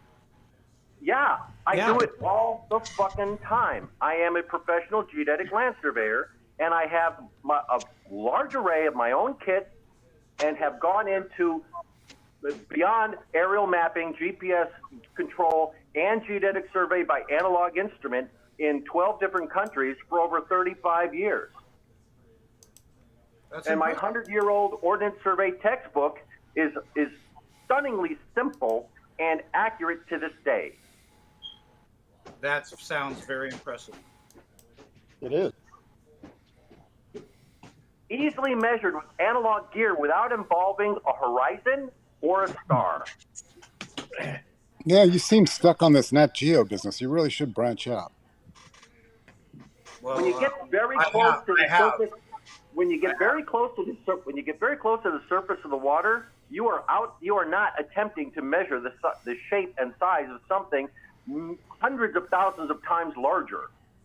And by branch out, I don't mean to neutron stars. And there's nothing you shouldn't say. Take baby steps, dude. Take baby steps. Hundreds of thousands of times larger. What are you talking about? I mean, we could measure the shape of the Earth. You could measure the curvature of the Earth over 1 mile. Show me an 8-inch.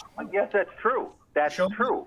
And not over a body of water from the 1 foot observer is a non sequitur.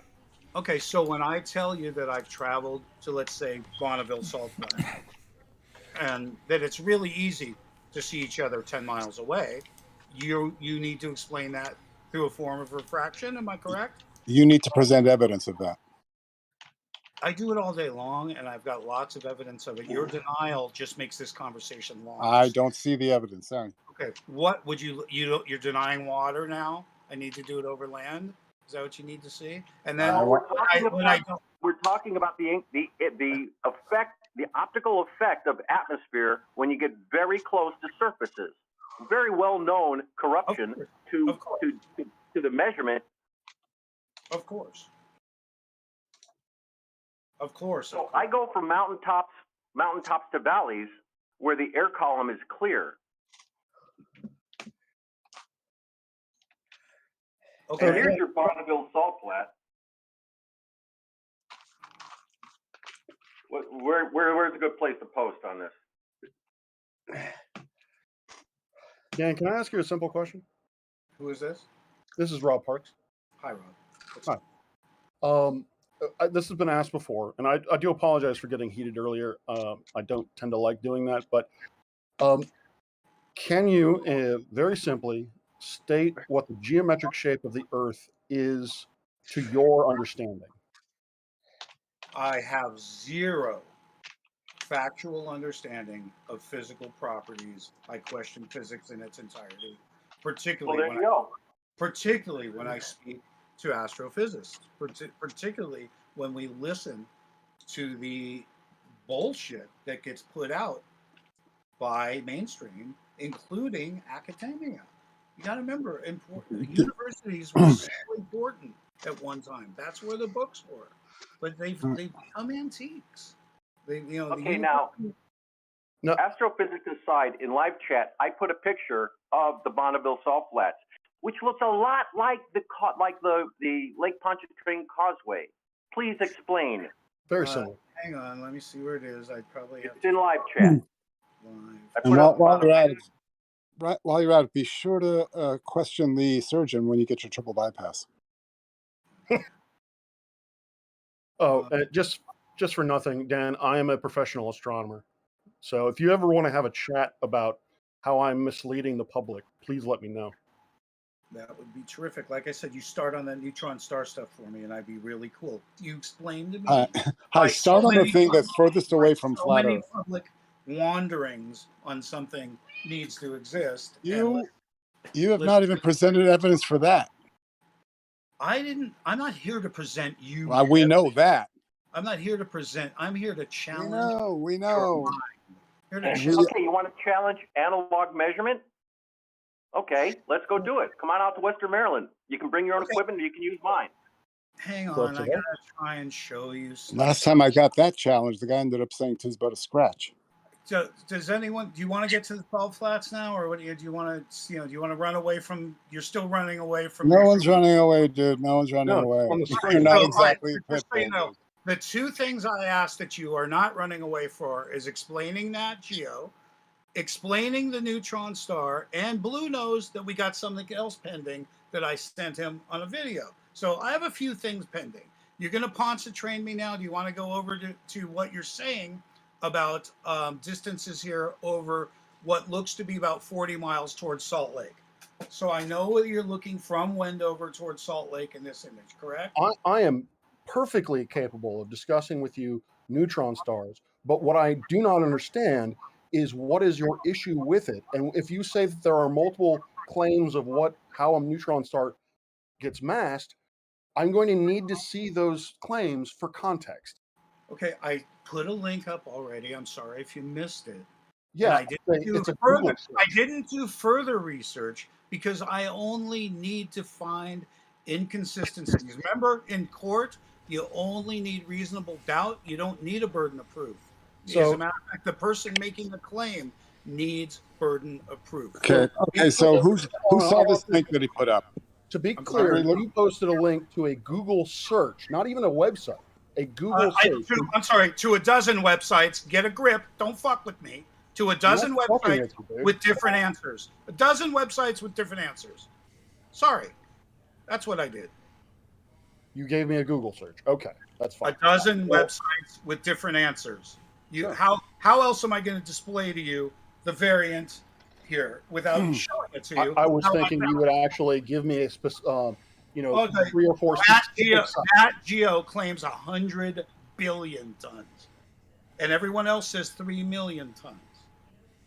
And then 6, and then 4, and then 10, and then a million, and then a billion, and back and forth, because it's caca to begin with. So it's not important. It's just going back to trying to answer George. is, hey, what would give me a mindset, which he called belief? And I'm like, well, damned if they don't feed crap. And that's sad.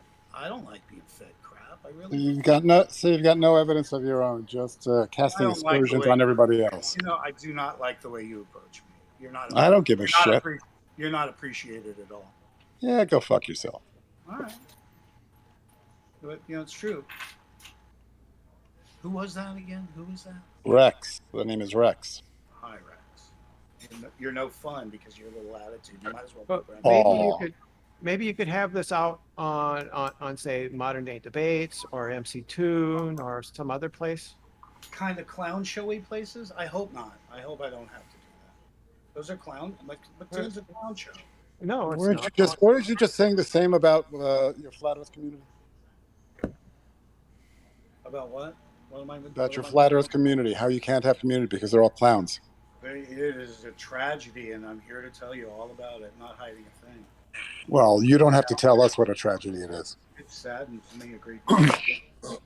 I really look forward to COVID exposing a whole new batch of truth movement. You know, that people were going to be interested in where we live and what's going on. Nope, it's the same old, huh? People want to get in line. People want to be sheep. It's natural. It's not fair, you know. So if you went on like Modern Day Debates, which is a charity, they give money to children, right? Then you could present your ideas and get a wider audience. You talk about that whiny Brit guy? He's British. Talk about Modern Day Debates. It's run by James. He is getting a master. He's going for a divinity degree, and he runs this on the side. And the donations go towards charity. Yeah, I generally don't debate. I'd really prefer to discuss. This is what you're doing here.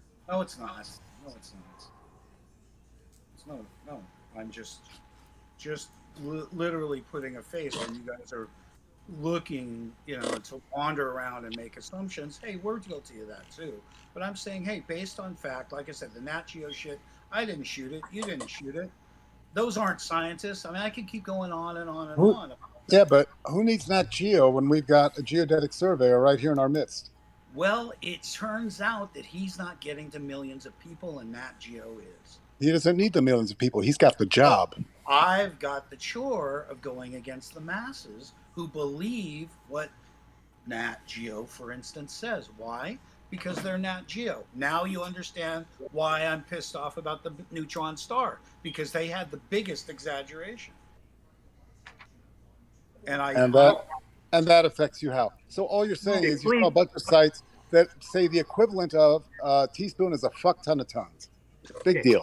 Along the lines of Nat Geo's, you know, near the water over lake, I put up a video there in the live chat. Maybe you could explain that one to me. Well, the plane crashing in the water. I just want you to know that our longer the what? Hang on. Let me answer your question first. What did you say? The what? The plane crashing into the water. The plane crashing into the water. Yeah, I don't know. You'll see. I don't know. The Airbus 340. Okay, well, that certainly has nothing to do with anything. Exactly what the Nat Geo tried to very badly display with the rafts going across the lake, really close to the water. Okay, it was a piece of crappy thing. I discount that 100 ways from technique, but this I thought was pretty fucking clear. Okay, so are you beefing like it's not good over water? Because I've worked on very, very close to water. There's a problem. Yeah, okay, absolutely. And when they're all drowning. I've only seen one shot that's ever on the water that worked ever. One shot. So why do you spend all your time there? Well, in fact, when you make an observation, I mean, when you know your observations are flawed, you get other observations. No, observations are flawed because you won't come and look. You just I've got thousands of pictures from space, dude. So what? I would love to have a word. You and I didn't take them. Do you want to see shit from my phone? I don't need you and I to take them. So when I show you shit from my phone, you're going to say, you didn't produce the Nat Geo segment either, so who cares? What do you mean?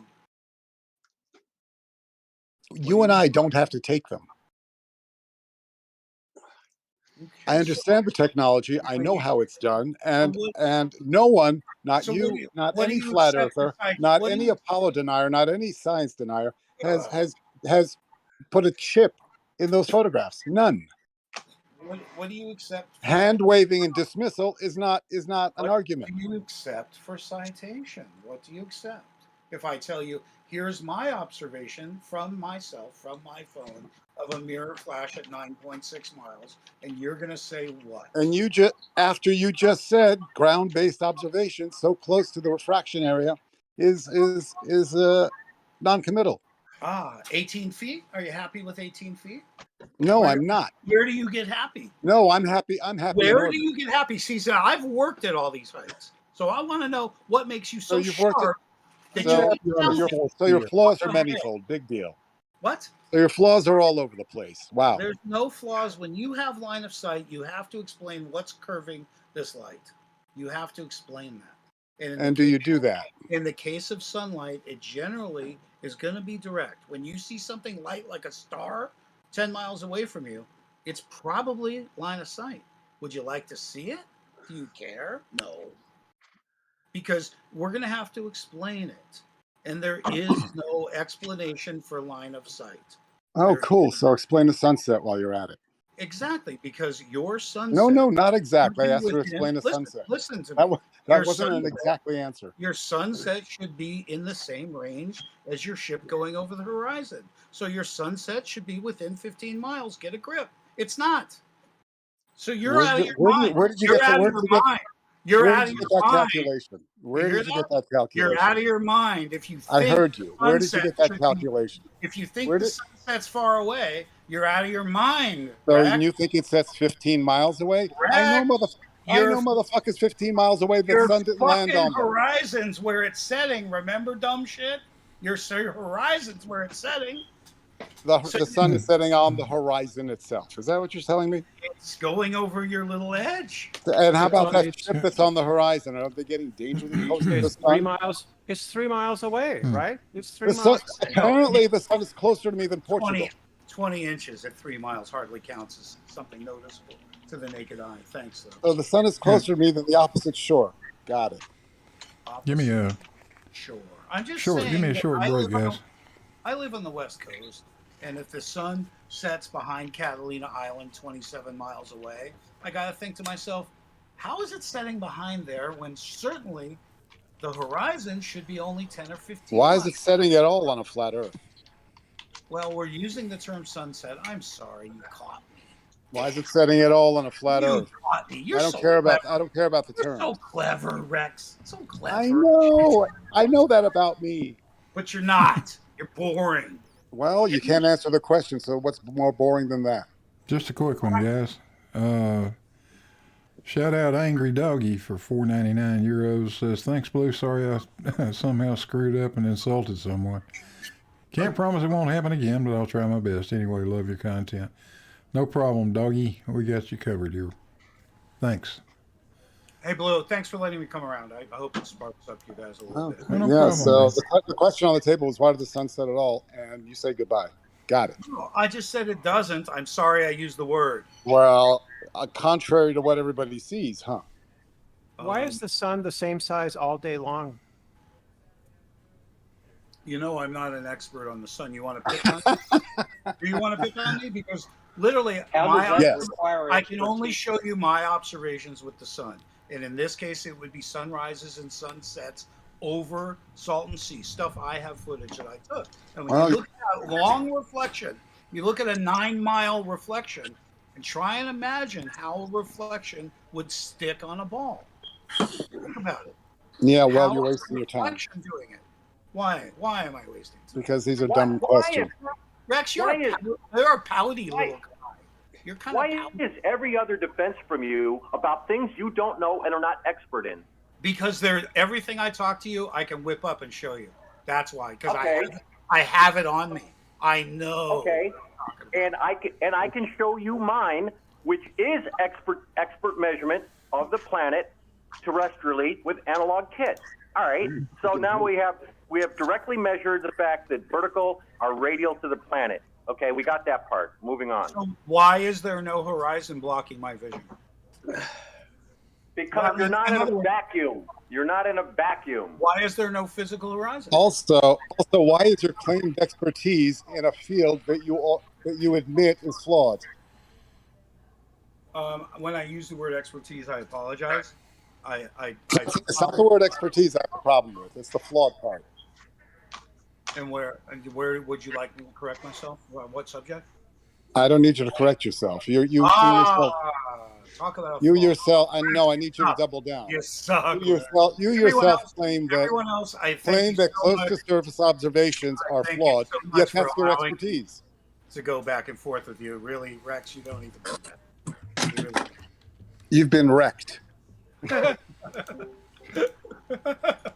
Well, that's what they used to tell me. Yeah. Check yourself before you wreck yourself. I know flat earthers are easy targets. I'm not as easy as most of them. Well, yeah, because you're No, it's not fish in a barrel. It's fish on a plate. So do you want to hear about neutron stars right now? It'd be cool if you guys had any answers for. First of all, He just asked you if you want to hear about it. Well, I made a mistake by answering. It's a yes or no. How about a fuck you? That's a yes. Go ahead, hit him. Now you do what you want. Okay. Honestly, and I'm not trying to be a dick or anything. I'm literally asking you if you want to know why there is such a discrepancy in the public eye about neutron stars. That'd be cool because that's real life. That's real numbers, real stuff. It's not speculation. It's not. Those are real numbers. They should match. The issue at hand is, and this is the problem with science communication in general, is because in order to get to the accuracy you want, you would have to go in on length in order to explain certain things. So what I'm going to try to do briefly is to say that all things in the universe evolve. So a neutron star is not a monolithic object. All neutron stars do not have the same mass. They do not have the same volume. They do not have the same density. Don't do this to me. I didn't make the claim. Okay. They're not defining those differences. They are not. Not one of them is. No, science communicators don't. The definition is the neutron star itself because it's a type of star. And they have many different shapes, or they have many different masses, volumes, and densities. You're filling me with words I'm not going to entertain. Okay. I'm asking for some tangible consistency from press releases regarding space. That's what I'm asking for. If something's coming to me out of a government agency that we paid for, I'd suspect that it's been reviewed and that it's been observed and that it's not just a press release. Are you thinking that well, for one thing, these are not quote unquote press releases. I've seen press releases. I've had press releases done on my research. These are not press releases. Can I describe what we just went through this week with press release? It was anyone remove this waterman. He's not contributing anything. I'm not contributing anything. I'm sorry. These web pages that you linked to me, these are not scientific pages. They're for science communication. They're to basically give people a general understanding of what these types of objects are. Essentially, a neutron star is exceedingly dense. The range is pretty great, isn't it? Just to shorten the subject, admit to me the range seems ridiculous, and we can move on. The range is large, but it is not ridiculous considering that the density of a neutron star as it lives can range all the way up to 2 orders of magnitude. Wow. All right.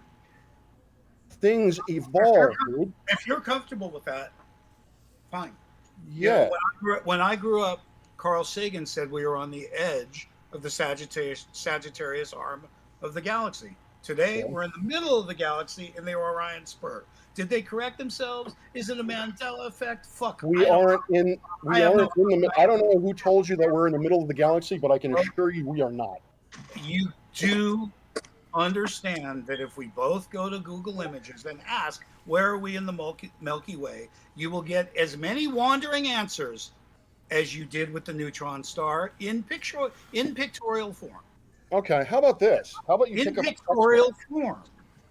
How about you Okay, pick up? okay, you have to check the source on that because I've never heard we're in the middle. Never once. Now there may be some general knowledge thing because we're in the Milky Way somewhere, but I've never seen anything of what you described from a reputable source. It's not you hard. have to know how to curate information. Go to Google, type in where are we in the Milky Way, then type in images, watch it come up, and look at the inconsistencies, and then you understand. And the source of each.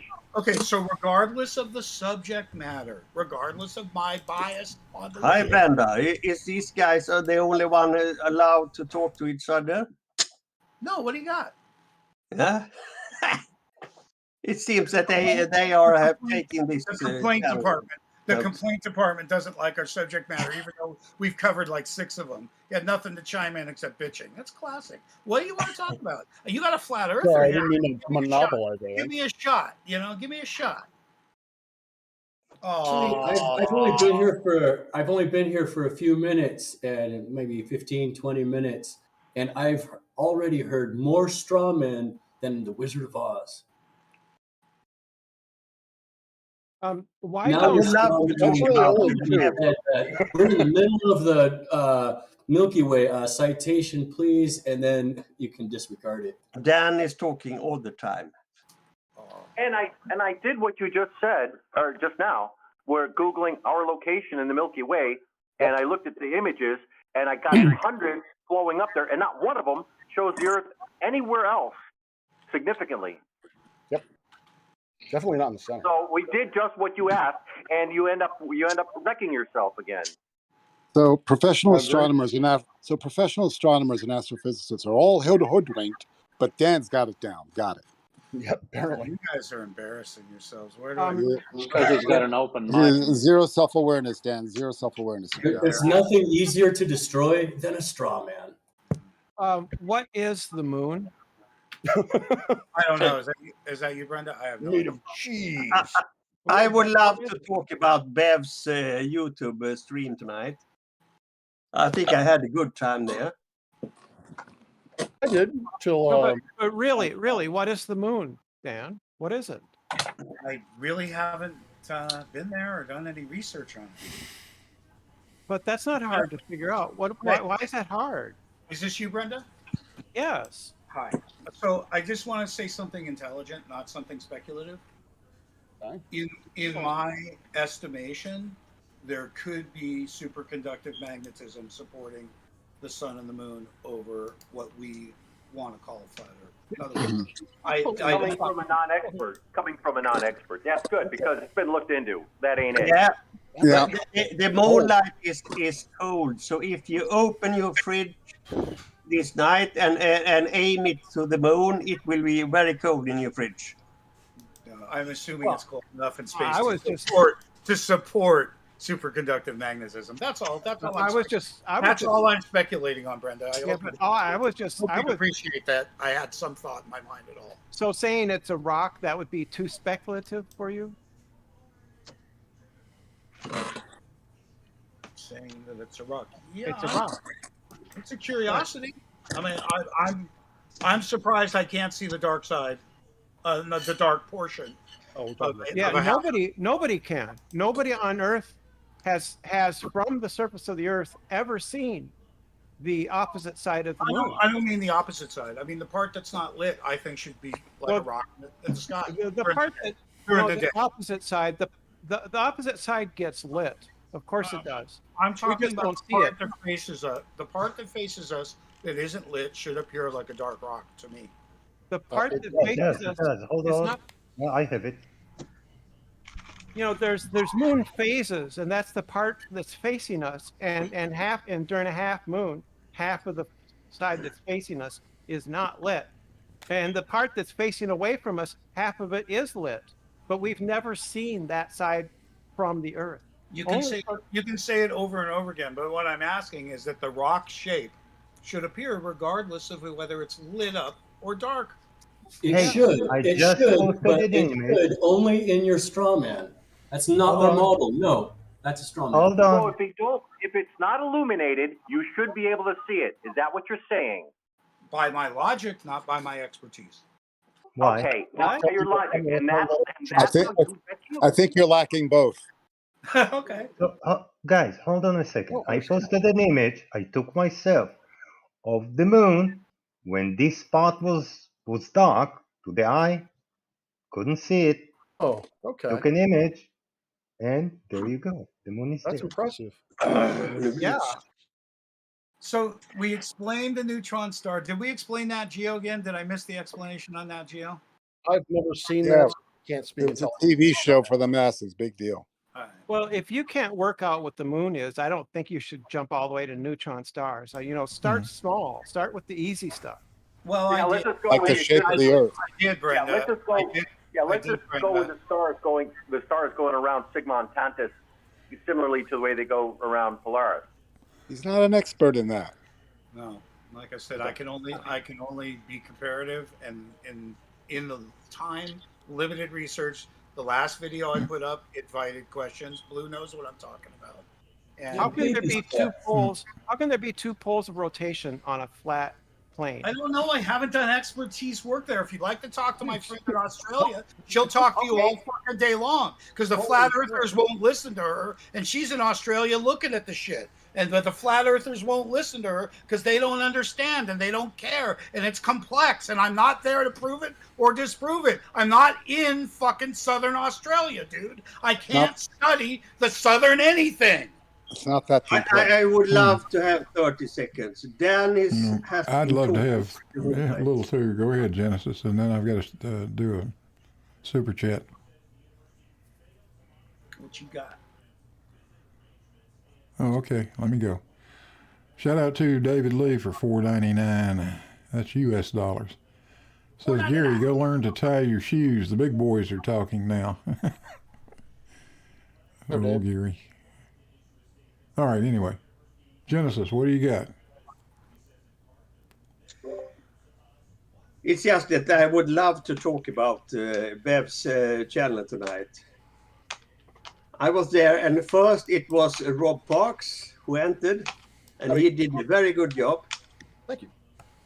Shout out to Rob, yeah? Thanks. And then came Brenda, and she, as usual, did a good job also. And then comes Brian, and he was explaining what skojemoils is. Do you know what skojemoils is?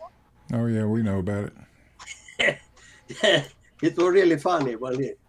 At the same time, I was in the Discord discussing mostly with this idiot Mike Jones about stuff. And the last thing I said was that Mike Jones was the second most stupid person in this channel. I haven't seen the answer to that one. I thought they would ask who was the most stupid, but I haven't seen that yet. So. What are you doing? What are you doing, Genesis? You got a lot of background noise going on. A lot of clicking of some sort. Sorry. That was all I wanted to say, so thank you. Okay. The clicking was me. I'll mute myself. Blue, let me know when you want to go over that little video I made, because it's just another. I'm just trying to get your excuses. That's all. That's all I'm here for, is to hear the excuses, because sometimes they're meaningful and I can adjust, and other times they're comical, and that's why I legitimately wanted you to see that video I made. If Rob was clicking with a regular pattern, then that means he's a pulsar, and we could figure out his period of rotation. Very nice. Where'd you post it, Dan? My channel.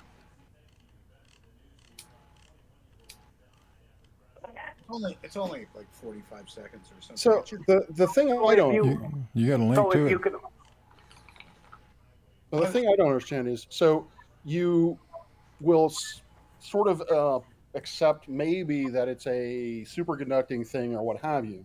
Why can't you accept that what we as astronomers are telling you, that it's a rock orbiting around the moon or orbiting around the Earth?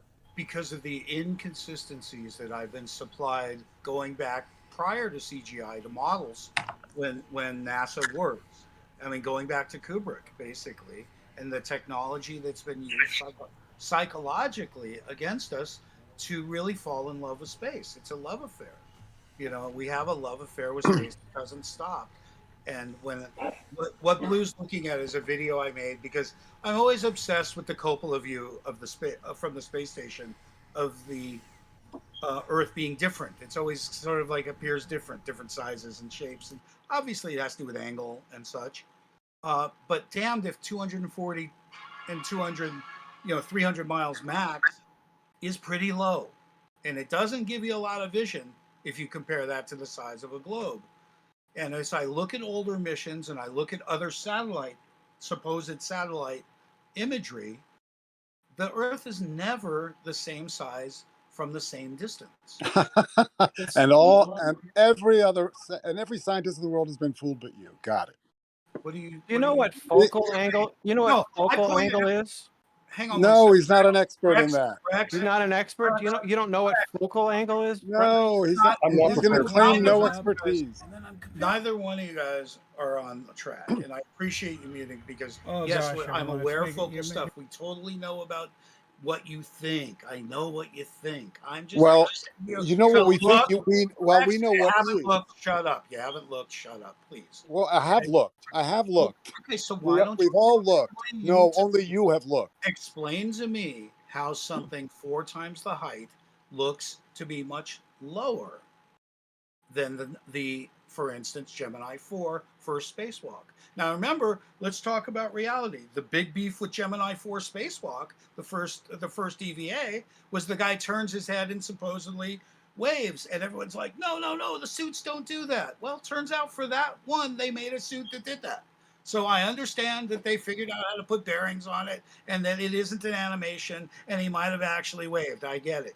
But I'm looking now at the size of the Earth from this height versus what the ISS height is, and they don't match. They shouldn't match. They should be greatly different. Now, in the past, I made a video that Blue jumped all over me because I made this mistake of saying they looked the same. Instead of grossly similar, I said the same. They weren't the same. You busted me. You busted me. I said the wrong thing.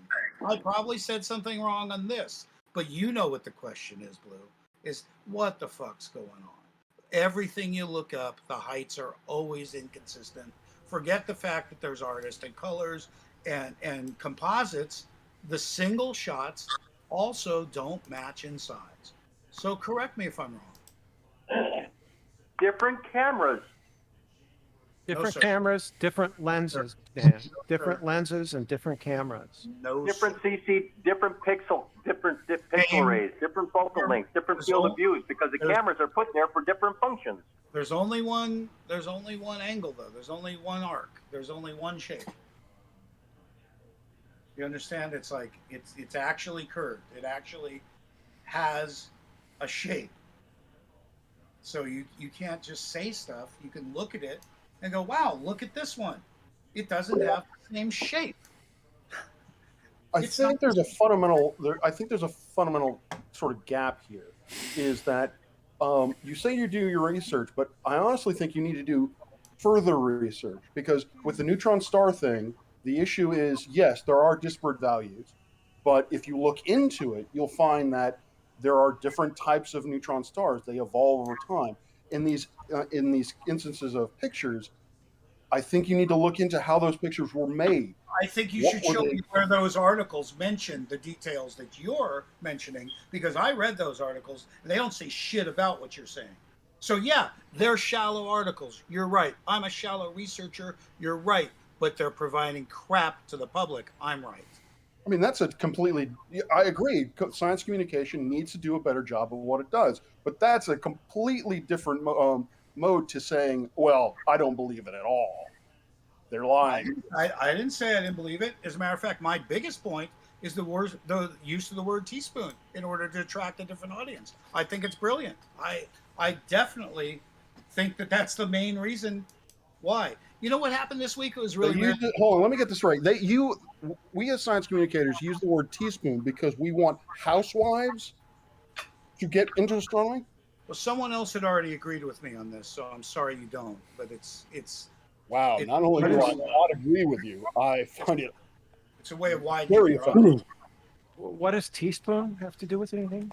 Exactly. It's not a scientific term. Thank you. Well, no, but it's a relatable term. Everybody knows what a teaspoon is. Apparently, it's only relatable to housewives. Exactly, and they need to know what a neutron star fucking weighs, right?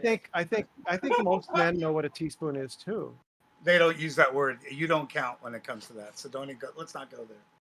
Men don't use the word teaspoon. They don't measure. Wow, this is getting even worse. Well, just I'm just saying, say one thing real quick. 5 milliliters. Do you prefer that?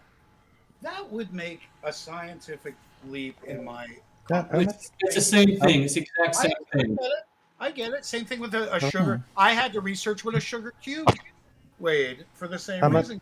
They use sugar cube quite often. Well, how much sugar you take in your coffee? In one of the in one of those things that you posted, Dan, they one of the ones that said it was like 3 billion tons. They were relating it to the volume of a matchbox. Yeah, I know. I saw that one. So you got all kinds of different ways of trying to get people to understand. Nobody uses matches anymore. They use lighters.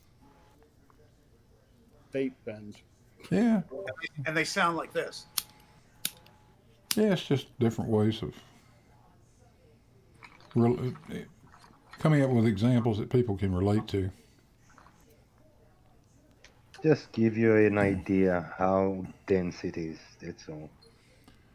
It's just that So, I'm expected to stick to some numbers, so I'd expect them to stick to numbers. My beef, Blue, Well, if they all if they all had the same boss, I would agree. I would expect them all to say the same damn thing. But you got sources coming from all kinds of different directions. They're not cooperating with one another. Each one of them is writing his own article. So it's not surprising that you get different ways of expressing things. You know what happened last week that was kind of like fear porn? How is Dan allowed to talk 90% of the time? I don't come here all the time. I don't sit every day in the circle jerk you guys have. You should welcome me. Since Dan has a hot mic, he's always talking. Blue, thanks for having me. This is the picture you were talking about, right, Dan? I've got it up if you're watching my live stream. Hang on. Oh, I see it. That's right at the very first of your video, and I don't think it ever gets really any better than that, where you can see both the Gemini on the left and ISS on the right. Jumping forward, thanks. Okay, so what are you saying? Somersaults. Well, I got beef with the ISS images anyway. They're always different, So I'm like, okay, well, let me go look at some other images. And of course, like I said, the original beef with the Gemini EVA was that he turned his head, and that suits don't do that. In fact, they built a special suit for the EVA for doing that. So, okay, shoot that down. I need to shoot down all the myths and bullshit flat earthers say because it muddies the water. Speculation, there's no room for speculation in any of this. Well, I'm just looking at the Gemini image on the left, and down in the lower part of it, you're seeing parts of the spacecraft itself, which I think ought to be straight lines, and they're not. They're curving. I would. Oh, yeah, you're right. That might be a fisheye image. I was wondering that might be a very short focal length lens, maybe not a fisheye exactly, but the shorter the focal length, the more distortion it's going to produce. Yeah. You know that thing that you guys used to do where you take a picture and then compress it and then show curling edges on each side, the left and right? That was weird. It's like, if I tweaked images like that, you'd never listen to a thing I said. Like you guys were doing that. Like, let's take everything and just compress the crap out of it and notice that the edges didn't have the same effect. The compression effect didn't affect the edge. The best one of those that anybody ever did, in my opinion, was one that a guy, I think he called himself Rory, and he set up those two sets of straight edges quite long, and with an upper and lower straight edge, and centered his camera up so that he had the horizon right between those two things. So you can see when he compresses it, the straight edges didn't go funky. They stayed straight, but the curvature shows up. That was the best one I ever saw. I agree. You can't just indiscriminate. If you saw me tweaking images like that, you'd never listen to a word I said. No, done that way, I certainly would. But I do agree that you don't just grab any damn image you feel like and compress the thing that way, because you don't know how much distortion is in that lens. But when there's something there that's guaranteed straight, and you can see it stay straight as you compress it, and the curvature of the Earth shows up. That's pretty compelling in my mind. I got to tell you how compression in real life is so obvious. When we were doing Salton Sea at 27 miles, I looked over to what was originally called Bombay Beach. It's about halfway through from the one point. It's 17 miles away, but I don't know how far away exactly I was from it. But there's this red tower, and we know that the light on the tower is 150 feet in the air. But from around 10 miles or so, it appeared to be on the water. And that was fascinating to note how much compression there is naturally.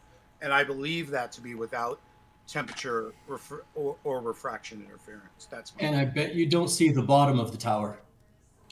No, sir, because of the very compression we're talking about. Thank you. Because of there isn't room for it.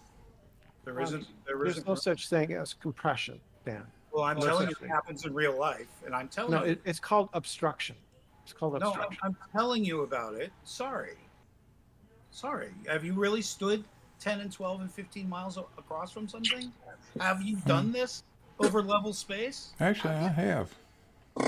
Yeah, we all have. Guess what? That's why Blue and I don't argue.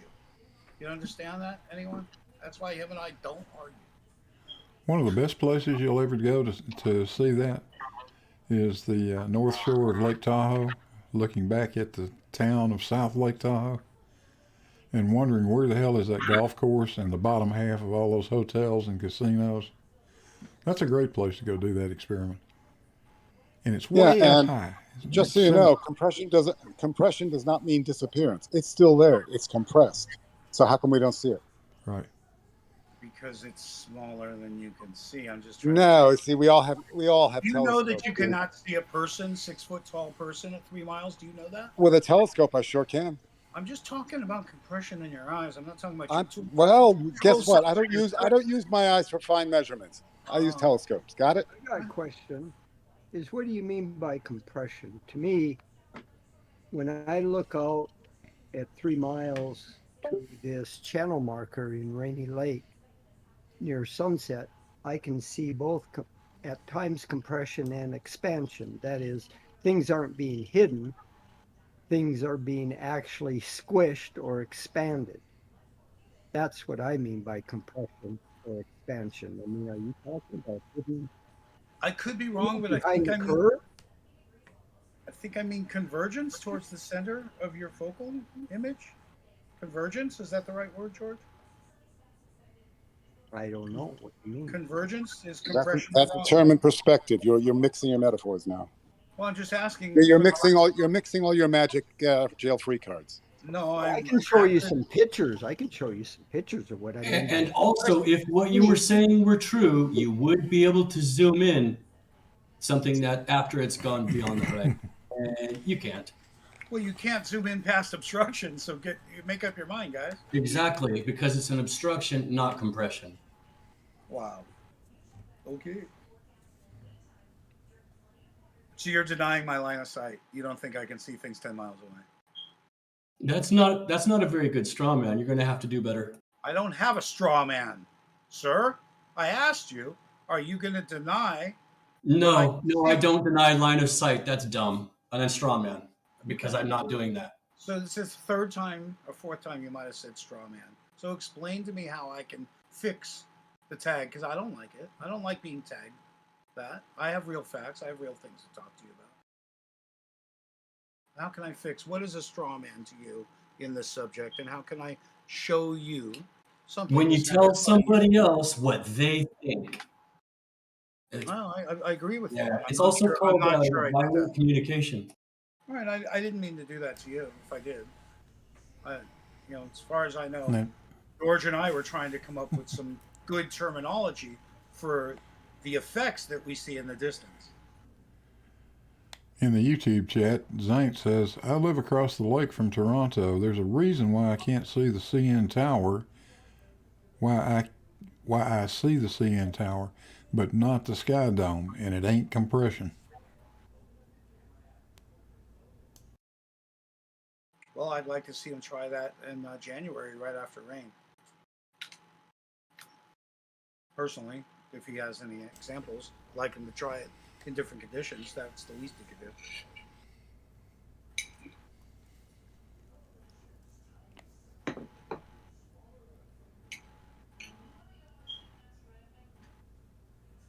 I just posted in the chat there what I'm talking about. The bottom image, I would say, is compressed compared to the top image.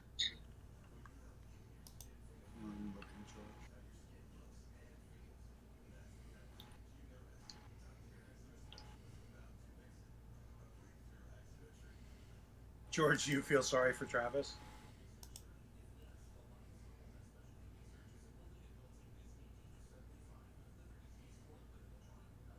Well, Travis is a very confused man.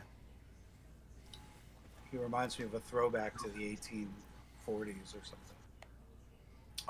What am I seeing? Where is this tower? What are you pointing out?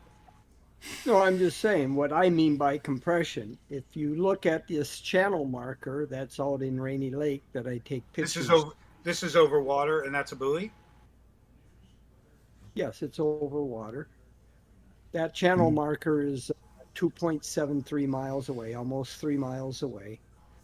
And the top image is under more or less standard refraction conditions, but the bottom image is near sunset or right at sunset.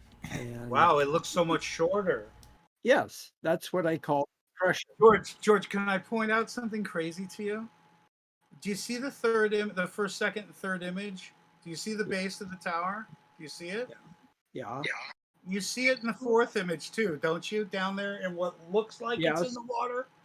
But that's it, because that's really the water line is way down there. What you're seeing above is complete miraging of the water. It's proof by your visible evidence right here of the base. You see the base down there.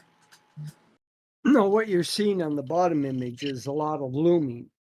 Is the water or the ice that you see behind the tower is being risen up due to looming up over the island.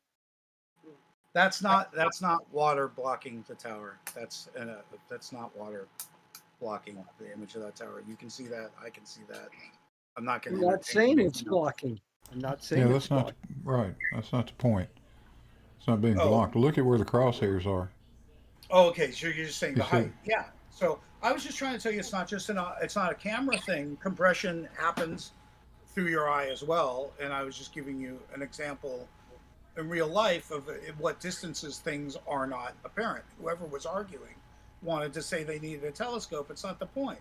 The point is, things start to shrink really fast. Are you going to say they're shrinking in their entirety? You're going to say they're shrinking from the bottom up. Is that correct, George? You're going to say there is no actual compression. It's actual obstruction is what the argument is, correct? No, that's not what I'm saying at all. Okay. I'm saying the bottom image is actually being compressed. Uh-huh. And what did you mean? The tower appears shorter because of refraction. And what did you mean by expansion? That was interesting. Well, it's not in this image. There are images that I have where the tower actually gets stretched out. I wonder what's causing that. It can do either, depending on. I wish I could shit can optical stuff, but until I bring in more optical experts to shoot you guys down, I can't. I have to stick to it right now because it's what I can prove. I can see line of sight in many places with many devices or naked eye. It's a lot to shoot down, guys. It really is. It's a lie. I know I look like an idiot to you, but trust me, you look like idiots to me. It's a very fair thing. I'm going against the way things are. I get it. I mean, I must be an idiot. Look, get on the escalator. We're all, it's a moving escalator, and I'm going the other way. I get it. I'm going the other way. I'm not stupid, and it sucks. But I see a lot of inconsistencies, and just the fact that you spend so much time defending it is amusing to me. It's great. It's funny.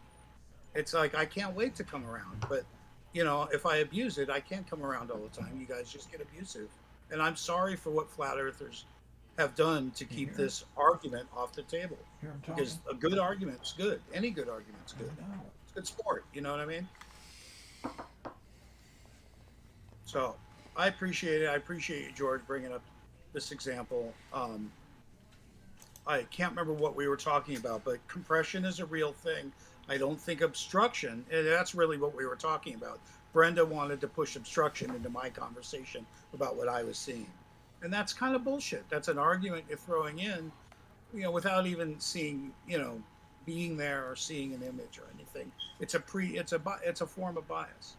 And most of us are guilty of that. I apologize again for my, emotion that's always on the table first. I wish I wasn't so emotional. I do. So thanks for having me around. Yeah, sure, Dan. It ain't easy. It ain't easy. Oh, I should put stuff in back chat. Fuck me. I kept wanting to put stuff over there. Yeah, you can do that. If I like it, I'll even put it on the screen. I'll see if I can find something interesting. Will it take video over there?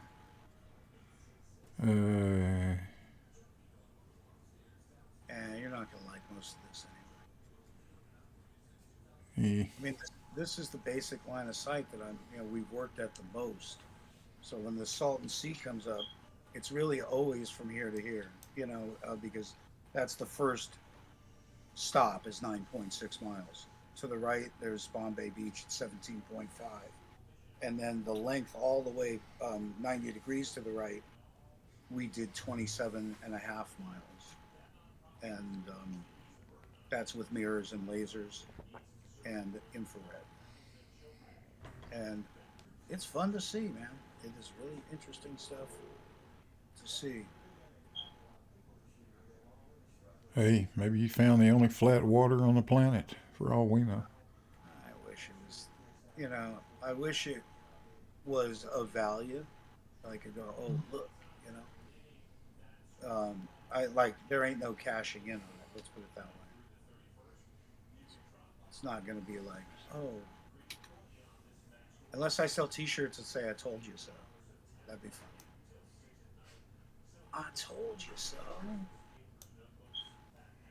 Yeah, so I love the Salton Sea stuff because I was so close to it, and I've been there so many times. It's just Nat Geo. Their narrative is a lie. I mean, she says, I see that stuff disappearing one at a time.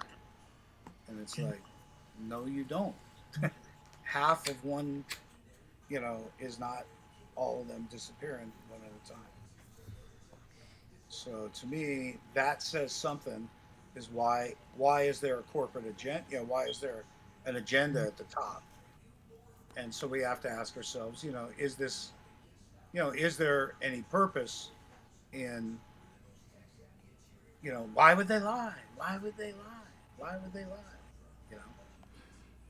That's what we always hear. Well, I don't know if I'd call it an agenda or not, Dan. I mean, the shape of the Earth, the size of the Earth, it's all very well known. We've got pictures of the damn thing, for crying out loud. Not just one or two. We got millions of them. They come down from satellites at an astounding rate every day. Hey, I had an idea. I could show you. You just be. I'm trying to think. We were doing Bonneville, and I'm thinking, we keep shooting these lasers forward, but why don't we go 10 miles away, and then traverse across left and right and do a horizontal observation. And it hasn't come out in like this thing that they're working on. Like, it doesn't work. I've tried that. You cannot see a laser off axis. What if you didn't use lasers? What do you mean if you didn't use lasers? Check the back chat and you will find an array of lights, flares, and little torchy things that we attached to a pickup truck. And let's see, I'd have to probably share this. What are you trying to prove from left to right? First of all, is it visible? If it's visible at 10 miles away, it's already sort of a problem to begin with. In other words, if we see the beginning of the experiment, there's something wrong with globe math. But if we were to... Not really. Any of these laser tests are horseshit because, number one, they don't ever try to find where the center of the beam is. Just because you see the source of the laser. Well, I do. I've done it. I know the difference. But I know what you're saying. Have you ever taken a light meter and moved it up over I know the difference until you find the center of the beam? I just know from experience the difference between seeing it and it pointed at you. I do know the difference. I do. The light curves. You might think it's pointed at you, but it curves downward towards you. There's scattering, there's diffraction, there's refraction. There's many things that can contribute to the laser light bending down towards you. I did tell you we didn't use lasers, right? And I did show you the picture of it. Blue, can I bring up video? It's just dark of us traveling across the road. I just want you to know it's real. No, I'm not hesitating. I'm just trying to figure out how we're going to do it. Where are you going to put it? I click go live and my screen will have it, I think. Oh, okay. Do that. Yeah. Okay. Do that. Right. So I was all stoked because it was my idea to run this experiment. So I was kill the audio, or wait a minute. Can I? Okay. All right. So of course there isn't much to see, but what we're doing was setting up the idea of a time lapse from 10 miles to the right on a perpendicular road or a parallel road, whatever you call it, parallel. So this was a good idea, and in a time lapse, you would possibly see the 30 or 40 foot arc. Those lights in the distance are where you could see the other source, the video source. And there was this really cool drone this guy had. So there's going to be some good footage of this coming out with the time lapse from left to right. You're not looking left to right now. You're looking at us doing the left to right, where the footage is really being made. What are you trying to find looking left to right? We're trying to see the observation because I'm tired of the laser disappearing in my view. What are you trying to see? Any form of curvature in a time lapse in this case, left to right. You can't. In other words, 30 feet of height. Going 30 left to right. 30 feet, 34 feet of height in the middle. So even 17 feet between the start and the stop. You can't see curvature looking left to right. How do you know that? Because you're talking about feet. Well, as far as I know, you need 60 degrees to even try and see it, left and right. As far as I know. I can go out in the middle of a very large lake and and I've done it with the camera, do a 360 around. It all looks nice and flat, ruler straight. And that's because you only see out about 3-4 miles, no matter where you look. Well, that's bullshit. Of course it's going to look straight. You're seeing on the screen. You're seeing on the screen 10 miles. I don't know why you're so confused. I mean, about what you can and can't see in the distance. This road in the distance here, and this still shot is 10 miles away. I mean, I don't know. It depends upon how I'm talking about looking at the horizon, not looking at lights that might be up off the surface. Ah, okay. Well, you know, okay, whatever you want to believe. Okay, I'm cool. I'm cool. Whatever whatever. Whatever. I'm just trying to show you real stuff. And anyway, I'm trying to show something. You're trying to show us that the Earth is not a spherical planet. Is that it? Well, actually, I tried to shoot down your bias that I was using lasers, and that the laser was the flaw. So first thing, I go back to the question I asked you: Are we or are we not living on a spherical planet? Now, if I don't do experiments like this, how would I know? I don't care about your experiment. I'm asking you, from all your experiments, all your experience, have you concluded, do we or do we not live on a spherical planet? The conclusion that I would make, you should appreciate, is that we're not squabbling over feet, inches, or miles. I see zero. That's not what I asked you. Forget it. Is there a problem with direct answers? That was a direct answer. No, it wasn't. It was words. No, it wasn't, and you know it. Stop bullshitting. We hurt you, Reds. I'm sorry. I'm confused about something. How can you say you see zero? I mean, seeing is not a scientific way of concluding a measurement. That's a very good point, and I do lack in some data. The new video that came out for the Flatlanders series did a good job of showing, as we drove off on our way to 30 miles, stop at 5, stop at 10, stop at 15, show your altimeter, show your odometer. We're getting there. We have to show you a lot of data just for you to shit on us a different way. You have to understand that. Is that just seeing still? Is that based on just seeing, or is that actual scientific measurement, what you're describing? Wow. Actual scientific. Like, for example, if I were to look at my table, let's say I'm in a scientific lab, metrology, and I say that table's flat, and I don't actually measure it, I just look at it, do you think that would be valid?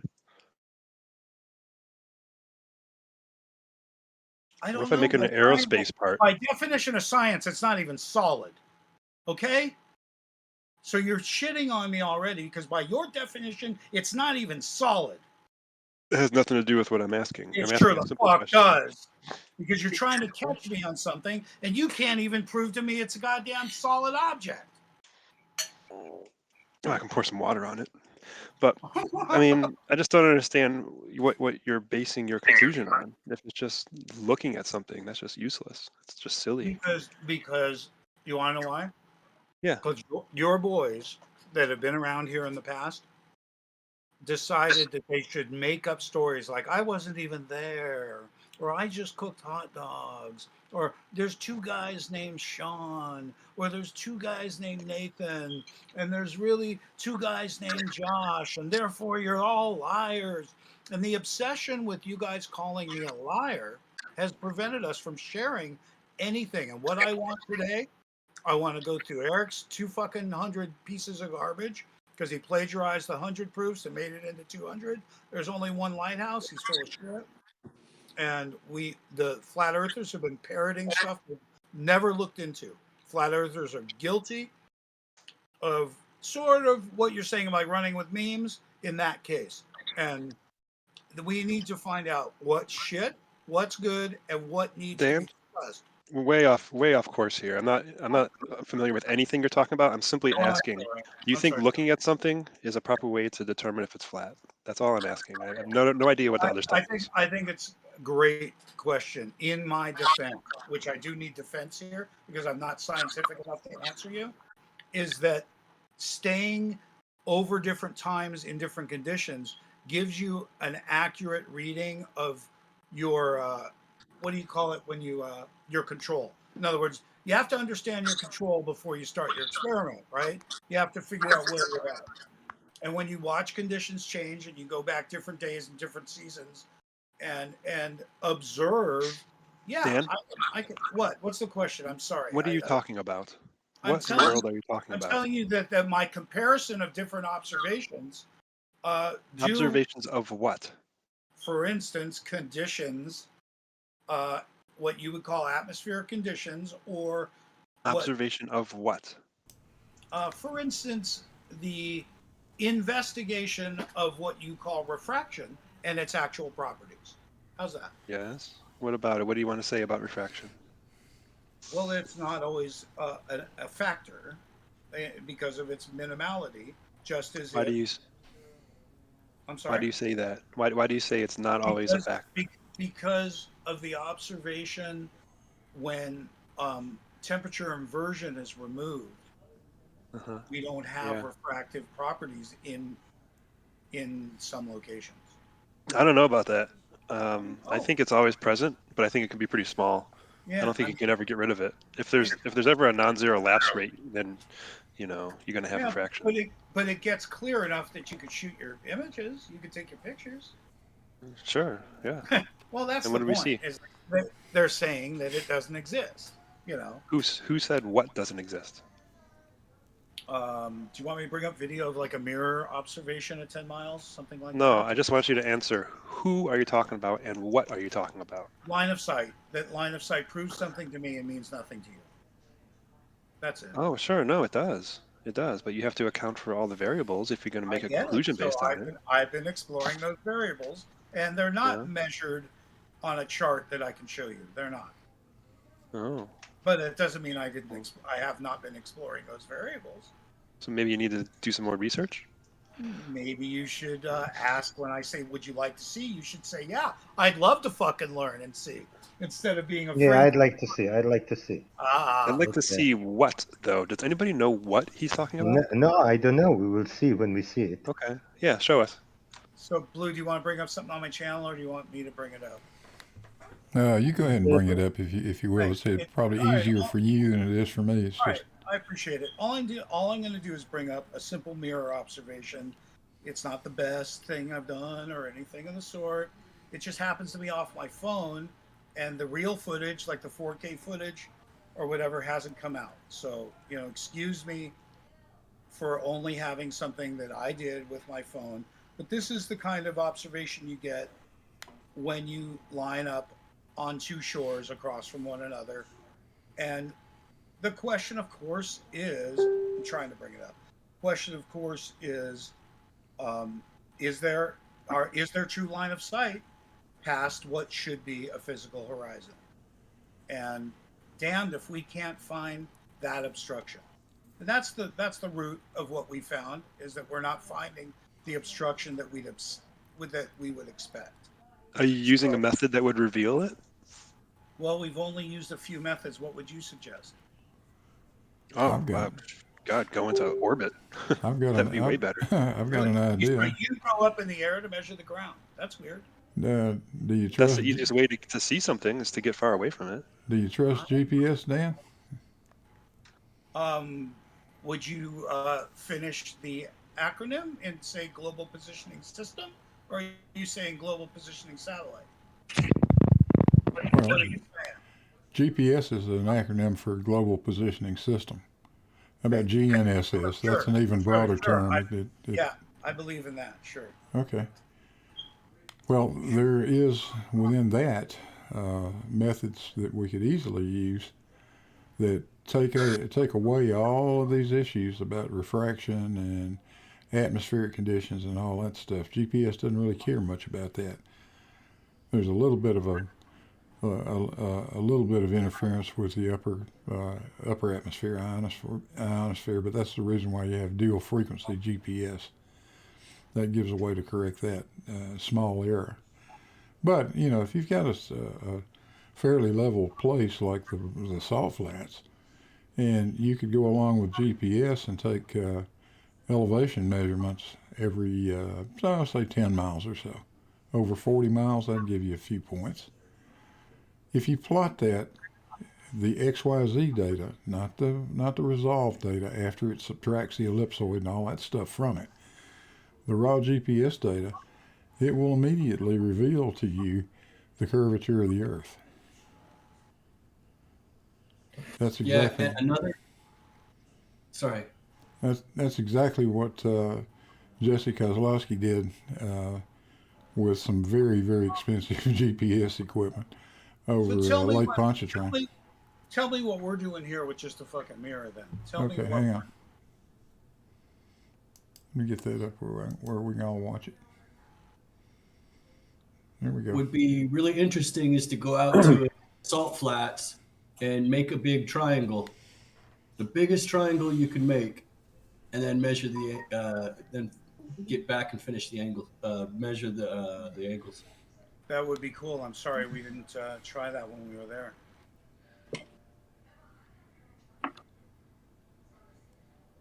And because I know in the Bolivian salt flats, they're big enough that you make a big triangle, it's going to have an excess of 180 degrees.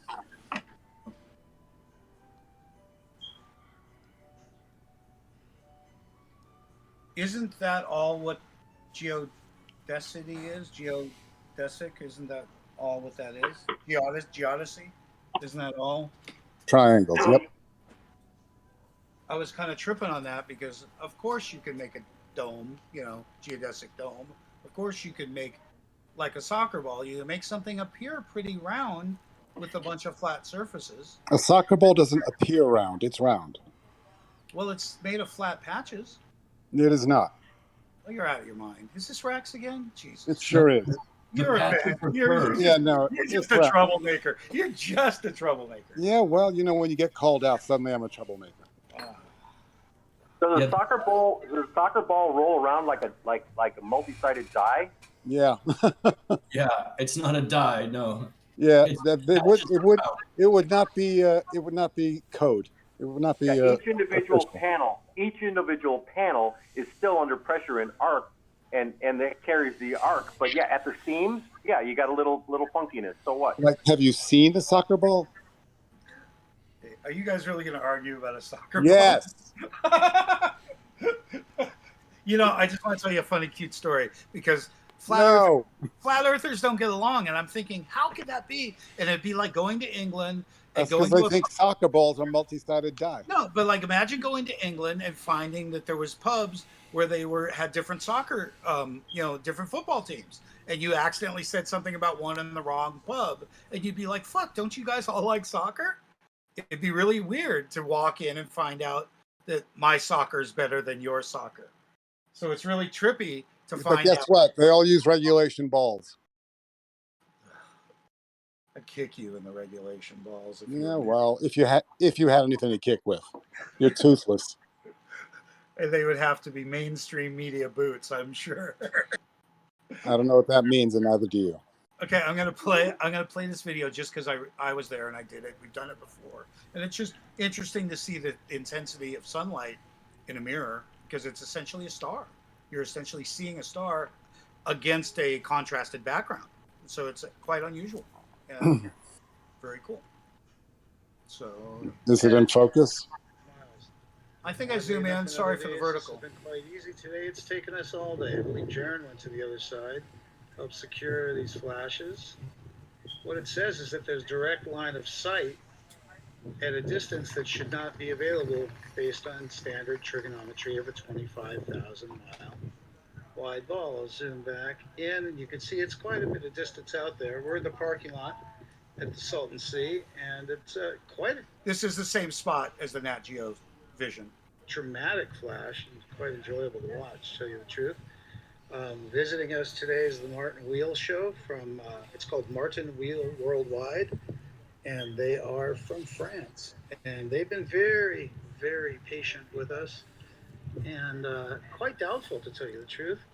So, in fact, that we were getting this observation is pretty cool. They were there at 6 in the morning, and it didn't clear up for the shot until like 4:30 in the afternoon. And they waited all day. We couldn't see shit all day. Can you just get to the shot? This is the shot. I'm just telling you. You want to see the blurry part? This is the shot. Where's this being presented? There it is again. You can see it.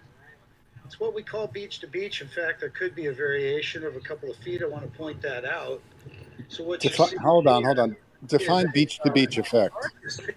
I'm describing it now as we're as much as 18 feet off the water right now, and you'll see another camera go down to the water line. We rarely get below 4 and 5, tripod height because it starts to create distortion off the water. And I can show you the camera on the other side. Probably 6 feet, maybe 8 feet off the water.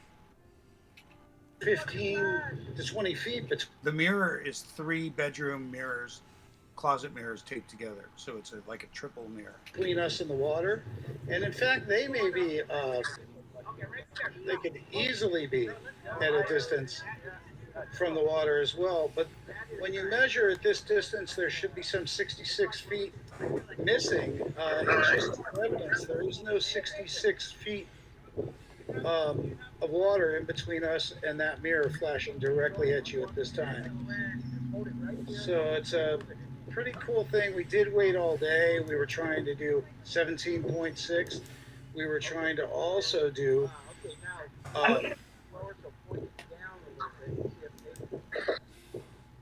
they're trying to drop it down to get beach to beach, make sure it's visible from beach level.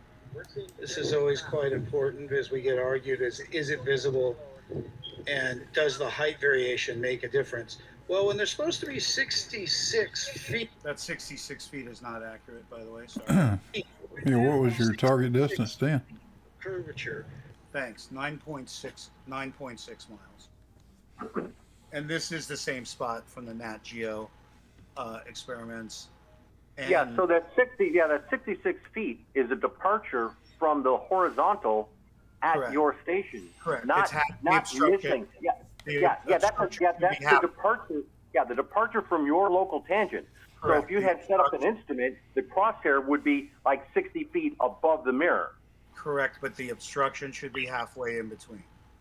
Yeah, but then did you calculate what that obstruction should be? Because you used the word 66, which is wrong. Half of 66 would be 32. Nat Geo says 34. So 33 feet of obstruction should be there. I believe Discovery said the same thing with their fake helicopter shit. Same location. Anyway, it's not that this is groundbreaking. It's just that it's repeatable. And that makes us scientific. Here's, me cooking. Remember everyone said, oh, you were just cooking. Fuck that.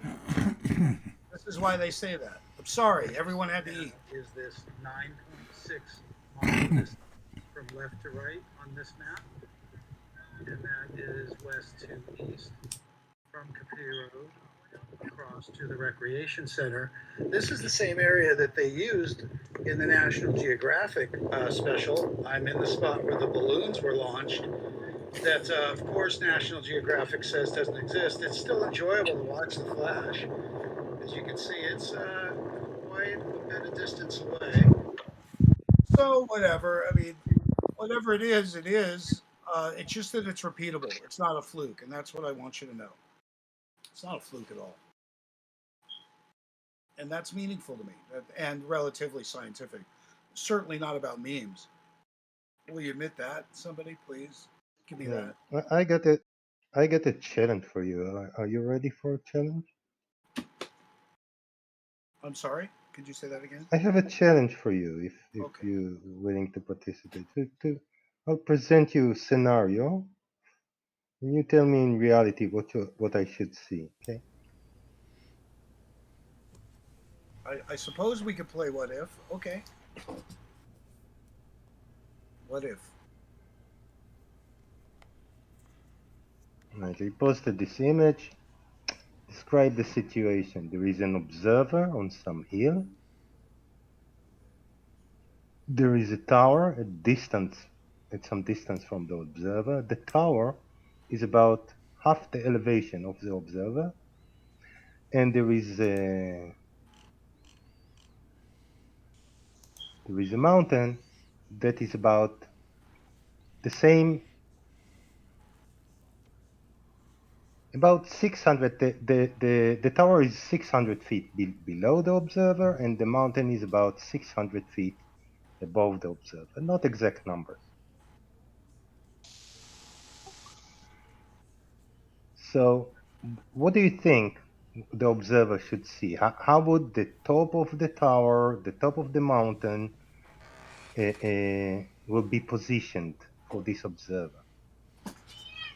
I don't understand the question. I mean, I see what you're looking at, and of course The observer. I'm obsessed with 3 mountaintops the same. So from the tower, you're asking, what should I observe? No. The observer is not on the tower. The observer is on some hill. Okay. It is about 600 feet above the tower.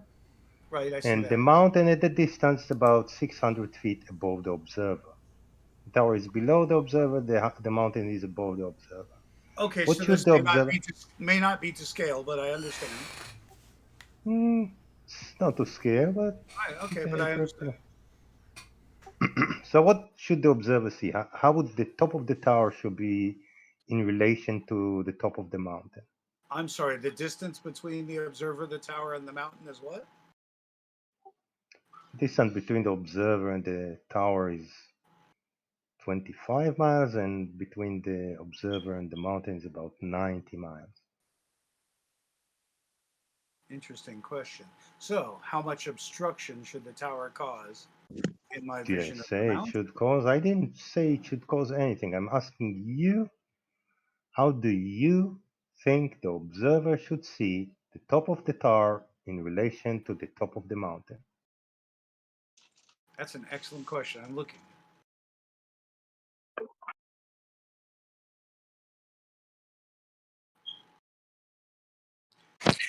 There isn't exactly a relation. So what you're saying is, at what point does the tower essentially mark itself on the mountain?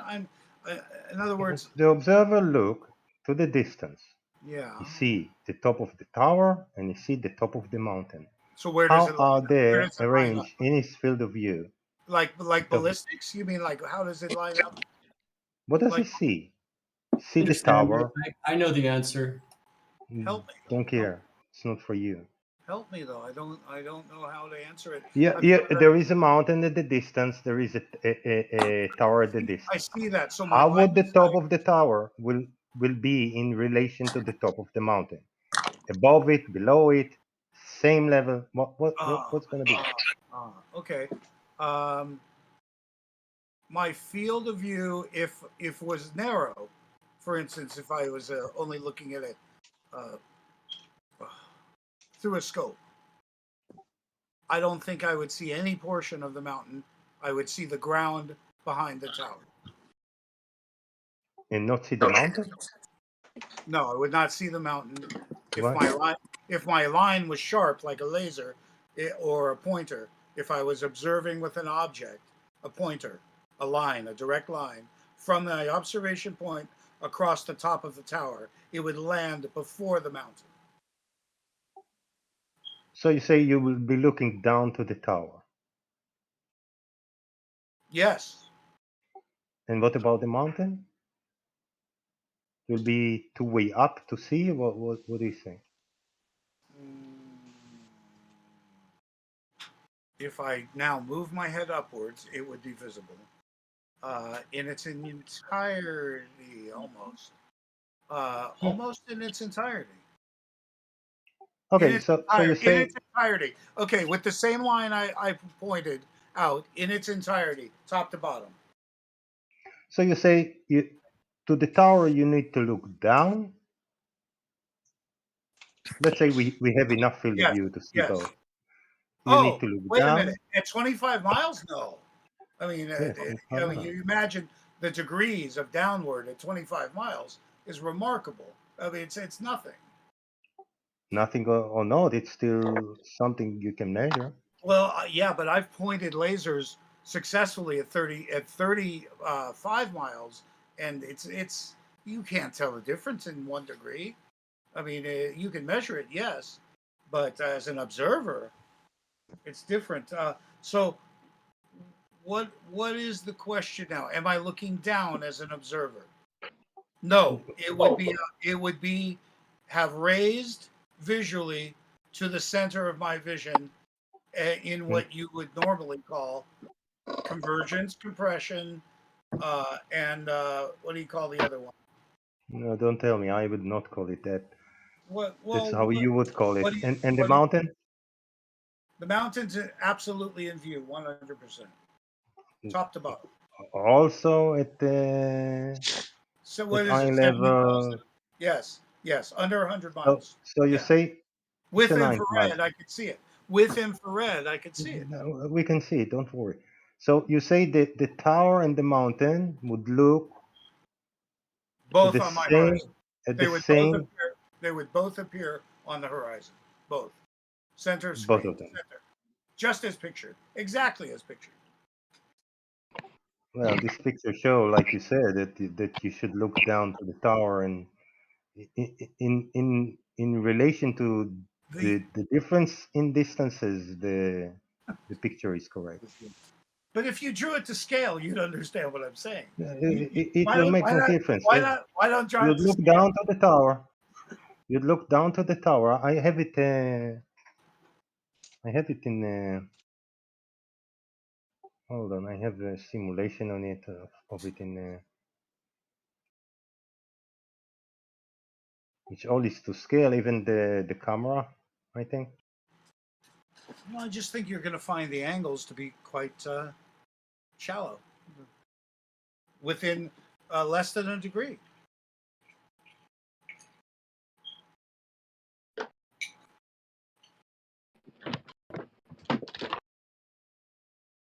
I will tell you from experience, when I'm looking 10 miles and pointing a laser, it feels upward. I understand why Picard felt that there were upward edges, because You see the new picture I posted? I posted something from what's this software called?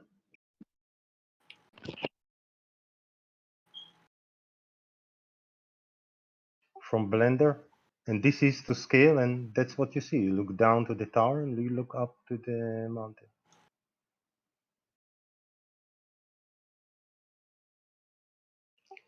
Anyway, you made up your mind. You say that the tower and the mountain. Go ahead.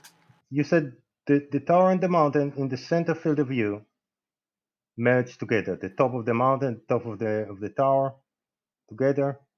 I like the view. I like the view that you're showing now with the crosshair, because this is how I visioned it. Is you would see over the tower, what we know is downward. We know it's physically less in height. So whether I'm looking downward at what degree, I'm not sure what your question is. Of course, I'm looking downward, but you can also see that my angle allows me to see the base of the mountain, as I suspected. Right. So, and if you notice, the mountain is about 1750 feet, and the observer is 1200. You can see that where the observer looking is about 2/3 of the mountain. It would not appear that way in real life. In real life, everything comes to the center. There's more sky in real life pictures. There's more sky. Okay. And that's part of the illusion. That's part of the real life illusion, is that everything does come to the center. And I believe that's why we think it's upward looking in the distance, is because it's just an effect. It's just an effect. That's all. Well, let's go to reality, okay? Okay. This is reality.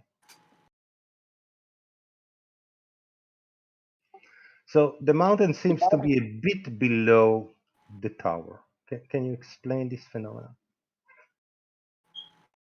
I would explain it stupidly as you guys would, as zooming. Somebody zoomed the camera in.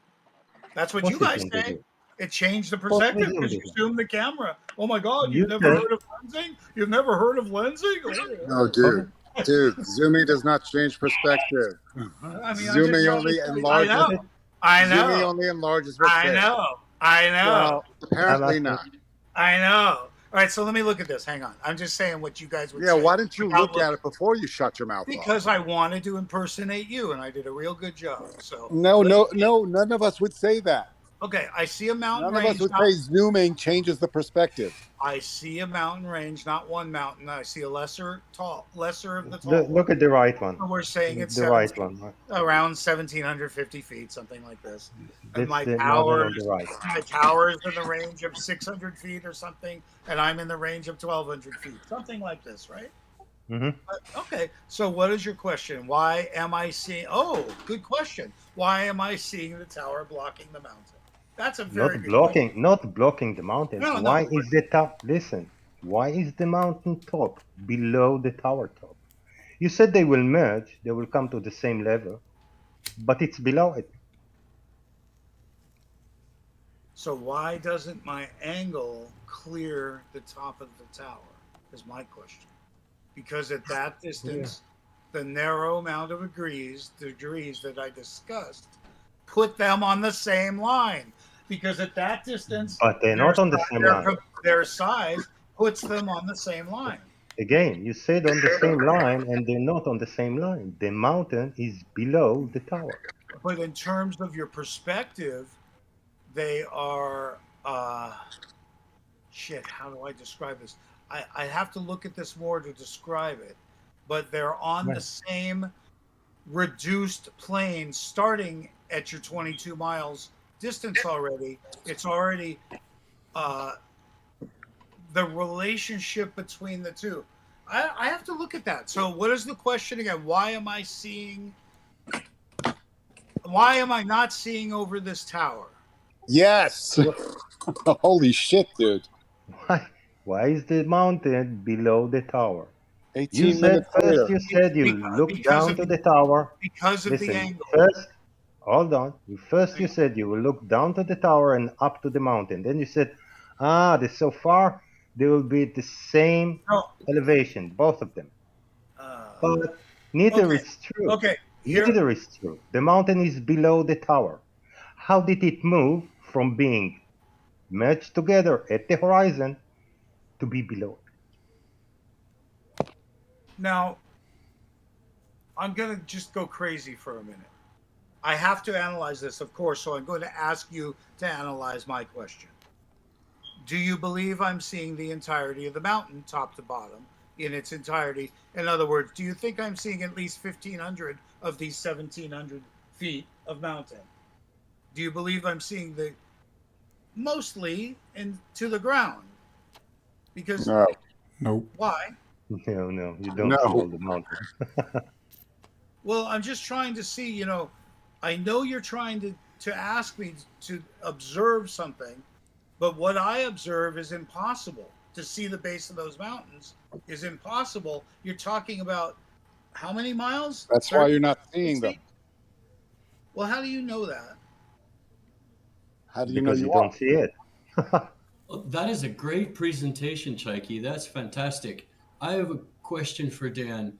Do you think that zooming in will change the relationship between the tower top and the mountaintop? No. Because that was your first answer. I was goofing. Because it zoomed. I was goofing on you guys when I did that. I had not observed. I have not. Also, you can observe the windmills on the very horizon, or just beyond the horizon. And if you're saying you're seeing the bottom of the mountains, I've never seen foothills of mountains that were so even. Well, you I mean, but then again, hang on. You see the layer. You see the layer of haze at the base, which is what's his. And you could see the windmills rising from beyond that horizon. Yeah. So why? So what I'm going to say So is if you that don't see the base of the windmills, why would you see the base of the mountain? I don't know. I'm trying to go back to the tower. So just you work on the mountain. I'll work Keep on the racing tower. around that track. Go ahead. You work on the mountain. I'll work on the tower. How about you just work on it? I'm going to tell you that my initial observation where I would see the tower over the tower and see the ground in the base of the mountains, I expected to see the entirety of the foothills. It really had to do with the perspective from the drawing. What the drawing gave me that angle, and in fact, the distance between objects A, B, and C creates a completely different angle. And at this angle, at your 22 miles from A to B, we've 25. Yeah, explain to me So what's the elevation of the little hill that the tower's on too? It's on a hillside, right? No, the tower is built on 8 meters elevation. Something, yeah. Everything is included in the tower elevation in the top. Mm-hmm. Yeah, that's Blackpool. That's very well known. So, tell me, the base of this tower is how far away? You said 25 miles. Well, that's impossible on a globe. What? Oh no, it's only this. You can only see this on a globe. That's the whole point. Well, why isn't it disappearing from the bottom up, Blue? Because you're 1,200 feet up in the air. The camera elevation is very high. Whoever said that isn't tricky until you did the calc. I'll wait. I can do it. You can do it. Do the calc. Get the height. Put it in there and see. The height is 1,200 feet. Okay, so let's put it in. Go ahead. Someone bring up a calculator. So your observational height is 1,200 feet, and you're looking at 22 miles. How far do we expect to see? That's a good question, right? If we're going to observe this thing. That's not the question. I want to know. I want to know how you're seeing. We expect to see. Well, I'll tell you. We expect to see. We expect to see to those windmills. Yes. Which are about 45 miles away. That's how far we expect to see. Well, there's no way you should see the base of anything at that distance on a globe. Yes, there is. Why? From 1,200 feet? Come on. 1,200 feet. That in the background there, and that is the Irish Sea, so that's all the way to sea level. So yeah. All right, Blue, are you calculating it or do I? Yeah, I'm working on it right now. What's the height of the tower again, Shaky? 1,200. Tower is about 600 feet. 600. The elevation of the roof, the top, the. Okay, and the. No. We got 1,200 feet of tower looking at the ground. No. Hold on a fucking second. You've got an observer at 1,200 feet, right? Yeah. What's the distance? Is that right? Yes. And the distance to the tower is 25 miles. Is that right? Maybe 22. Go ahead. No, it's 25. Well, Shaky's the one that's got the damn numbers. Let him tell me. Give me the friggin' numbers, Shaky. Wake me in the middle of the night, I'll tell you. It's 25 miles. Okay. What's the distance to the mountain? 90 miles? 90 miles. And the height of the mountain? Wait a minute. 1,750. 1,750. Okay.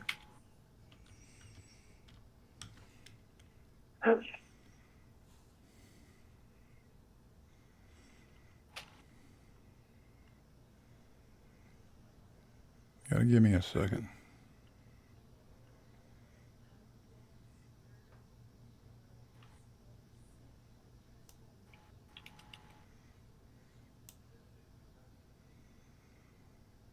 Wow, I might stand corrected.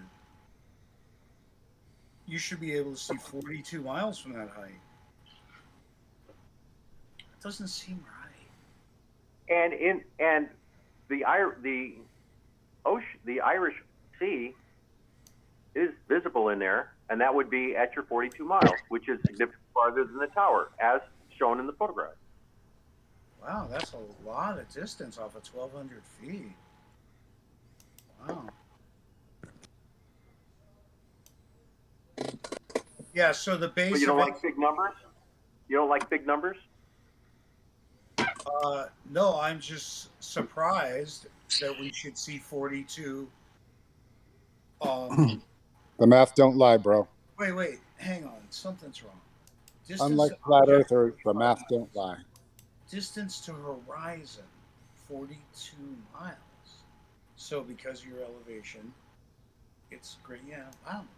So, You know, these calculations have been out there for a while. Where have you been? I've just never seen this image. Sorry. I'm sorry. He's been researching. You're fine. Wow. You're going to go if you're going to be dicks about it. You've been sticking to fuzzy images. I go, oh, wow, that's interesting. You should be able to see the ground at 40 miles. And instead you go, yeah, you're a cunt. Well, why bother agreeing with you if you're just going to call me a cunt? It's stupid. You're stupid. You're doing that while you're searching your brain for some denial. We know you. Okay. You don't know me. Yeah, So I know you better than you do. I've got That has nothing to do with this. I've got Walter Bislin's calculator here. Okay. I wish I could use it. That's too complex for me. I'm a floater. I've got an observer height of 1,200 feet. You guys check my numbers now. 1,200 feet. Target distance 25 miles. Now target one object, 25 miles away, and 600 feet. That's this one right here. And target two, 90 miles away, 1,750 feet. Is that right? We don't see your screen. We see your Discord. Yeah, to be honest, I underestimated the effect of that much height. Are you looking at my live stream? I'm sorry. Oh, live stream. I'm looking at the Discord. And click on my live thing there, can you? Gotcha. You should be seeing it. I see on YouTube, but on Discord I don't see it. Well, let me stop on Discord blurry. then. Hang on a second. This is Bislin's. It's hard for me to read anyway. All right, let me try resharing that.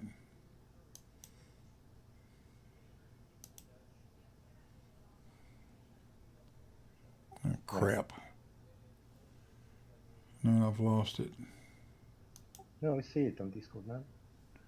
Well, I don't see it anymore, Shikey.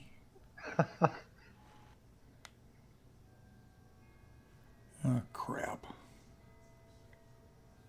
Where did it go?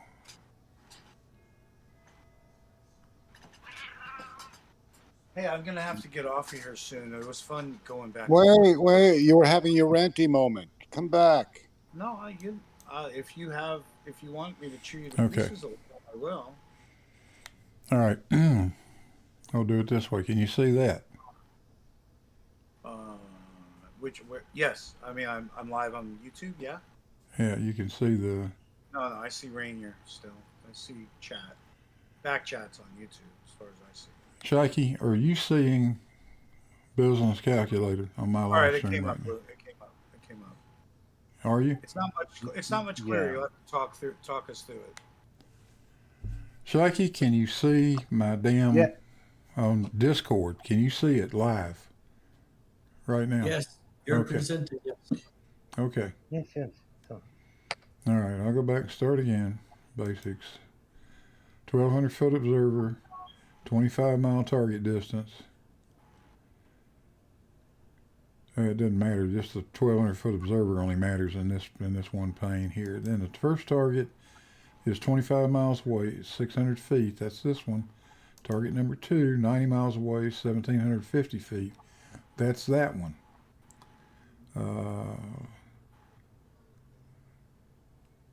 Let's see. Whoops, I didn't mean to do that. What's the distance to the mountains again? Anybody know? 90 miles. Distance 90. Well, that's interesting. Because your horizon's at 42. So what the fuck am I supposed to do for the mountains? This is the flat Earth, okay? This is what you would expect to. This is what you would expect to see on a flat Earth. But you do hear me, right? Yeah. I told you, biding his time until for denial. Told you. No, I'm trying to Rex. Please correct me. Let's walk through this. Please do me a favor. Go to hell. I don't do anybody favors. We got this height. We got this distance. We're figuring that the horizon should be around 42 feet from a 1,200 foot tower, and it's 42 miles. So yet we're seeing 90 miles. So there's 50. To the mountain. No, we're seeing the base of the mountains. That's the problem. No, we don't. No, well, you and your base is enough. Aren't we seeing the base of the what do you call the propeller thingies? What do you call those things? Windmills. No, you're not seeing the base of those. They're rising up from beyond the horizon. They are halfway. You guys really can't admit that you're seeing past 42 miles on the ground? Yeah, have your denial moment. Go ahead. We know it. I just asked you. Dude, you told me you don't know me. I just predicted what you would do, and you did it. Listen, it's like I'd bury you, but you dig your own hole. No, let me. Make a fool of yourself, please, in front of everybody. Let me dig dig you up. We already know you're a liar. Now be a fool. All right, enough of that. On my camera. Turning on my camera. All right, there's the globe, and there's where the horizon is. Okay. You can't pay attention to horizon in this flat Earth mode. In flat Earth, you should never see. You can't. There's no end to the horizon. It goes forever. This is what it would look like on a flat Earth. On a globe Earth, that's what it looks like. And that's just with standard refraction. Every time you say horizon, you disprove yourself. That's what you would see. We should be seeing Antarctica. And that's very, very similar to the picture you looked at, isn't it? What happens if we increase the refraction a little bit? Oh, goodness, yeah. We only need medium refraction to exactly duplicate that photograph.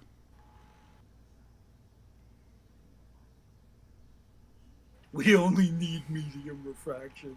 Quick, dial up the major distortion so we can. Our story fits. What? Oh no, the P900 like, worshiper. This is ridiculous. Well, no, that's what it looks like with no refraction. If there were no refraction, you would see even less of the mountain. Standard refraction puts it there. First there is a mountain, then there is no mountain, then there is. Yep, he snapped. Look upon the garden gate and stay. Didn't take long. Dance, fool.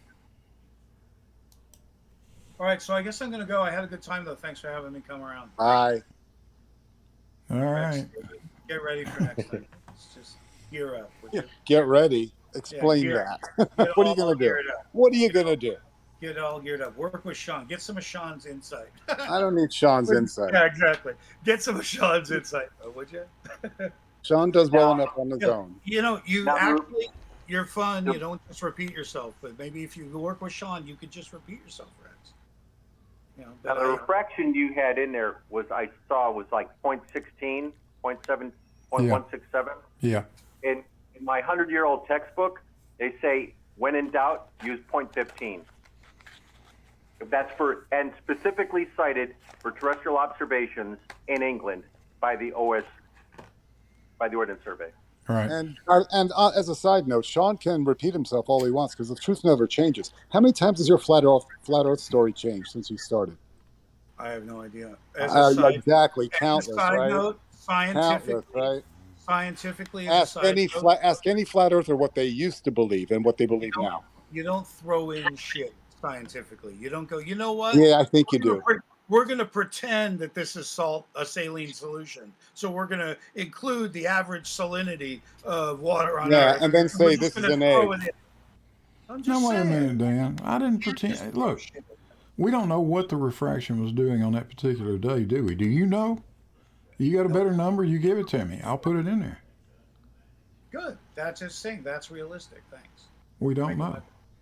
You're making my point. Thank you. But we definitely know what the parameters are. We definitely know what it was not doing. Yeah, you could tell by the photograph, you're in mild conditions. So in mild conditions, refraction has a range. It's from 4 arc seconds to about 5 arc seconds per mile. Yeah, we know that. It's got a range. It's not whipping all over like, oh, it's minus 20, plus 100. No, it's like from 4 to 5. We know that by measurement. I know that by my own measurement. I know that by my repeatable science, with my own equipment, on my own site, over the course of several months. And in case you were wondering, that is a minute error margin.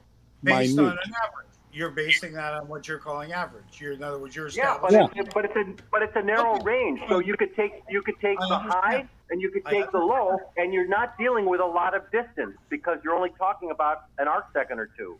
So yeah, I'm taking an average, true, but the average is across a narrow range. You could double that range and still arrive at the conclusion of a globe.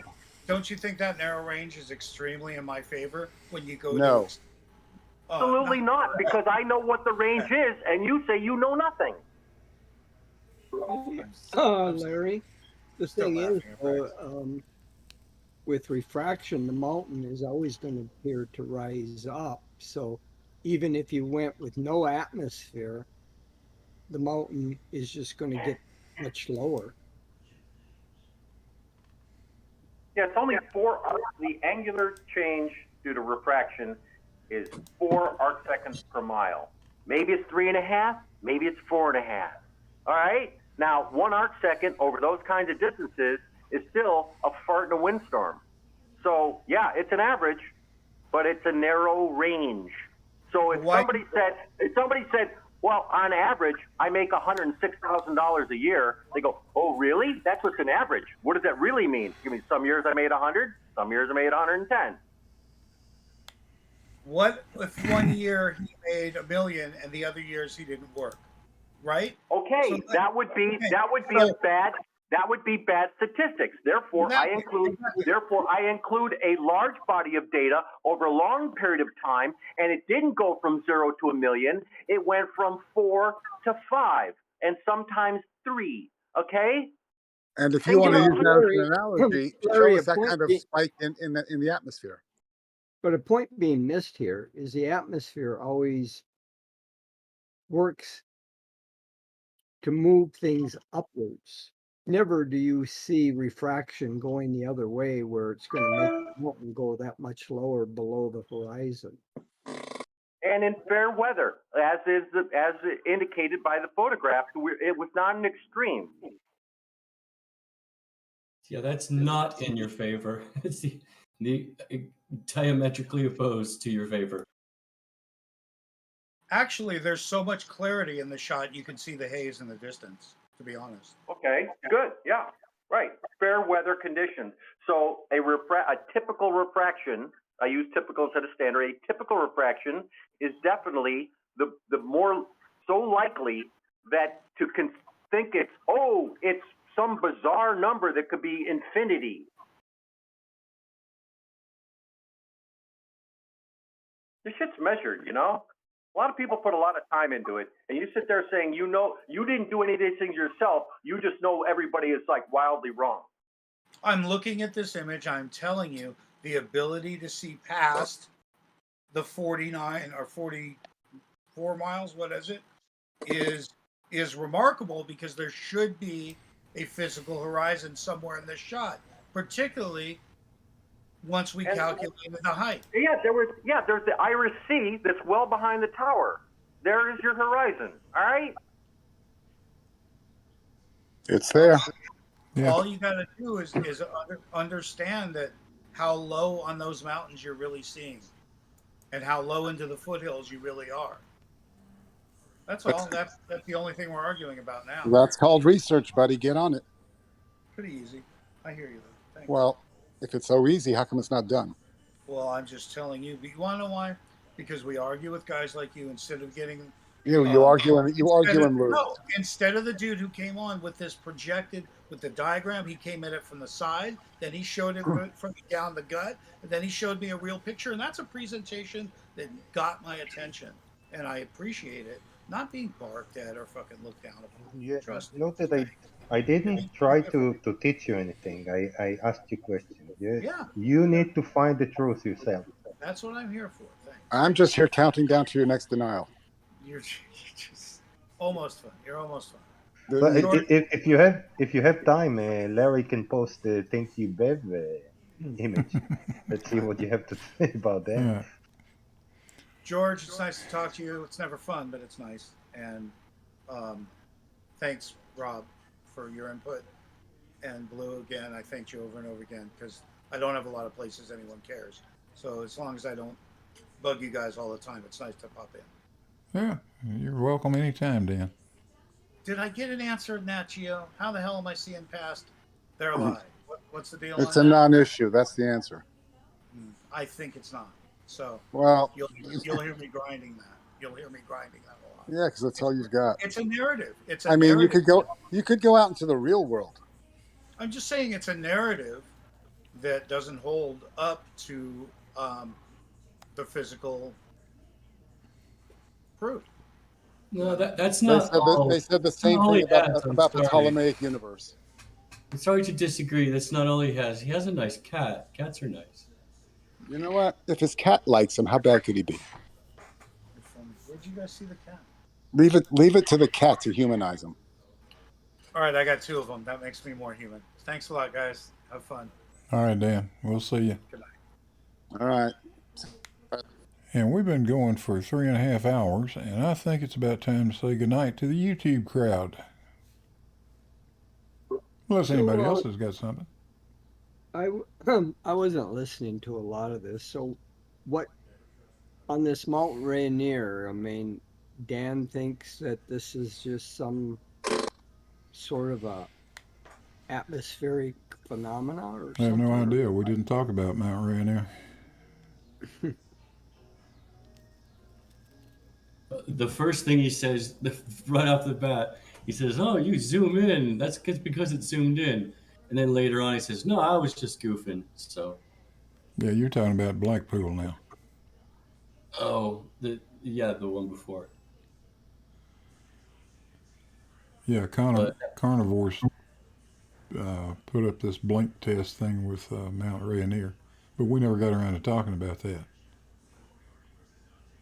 Anyway. Well, he was just jumping from denial to denial. But in all, I'll admit he's not the worst of them all. No, I can deal with him. But anyway, again, YouTube folks, thanks so much for showing up. I appreciate it. We'll try to do this more often. And with that, good night.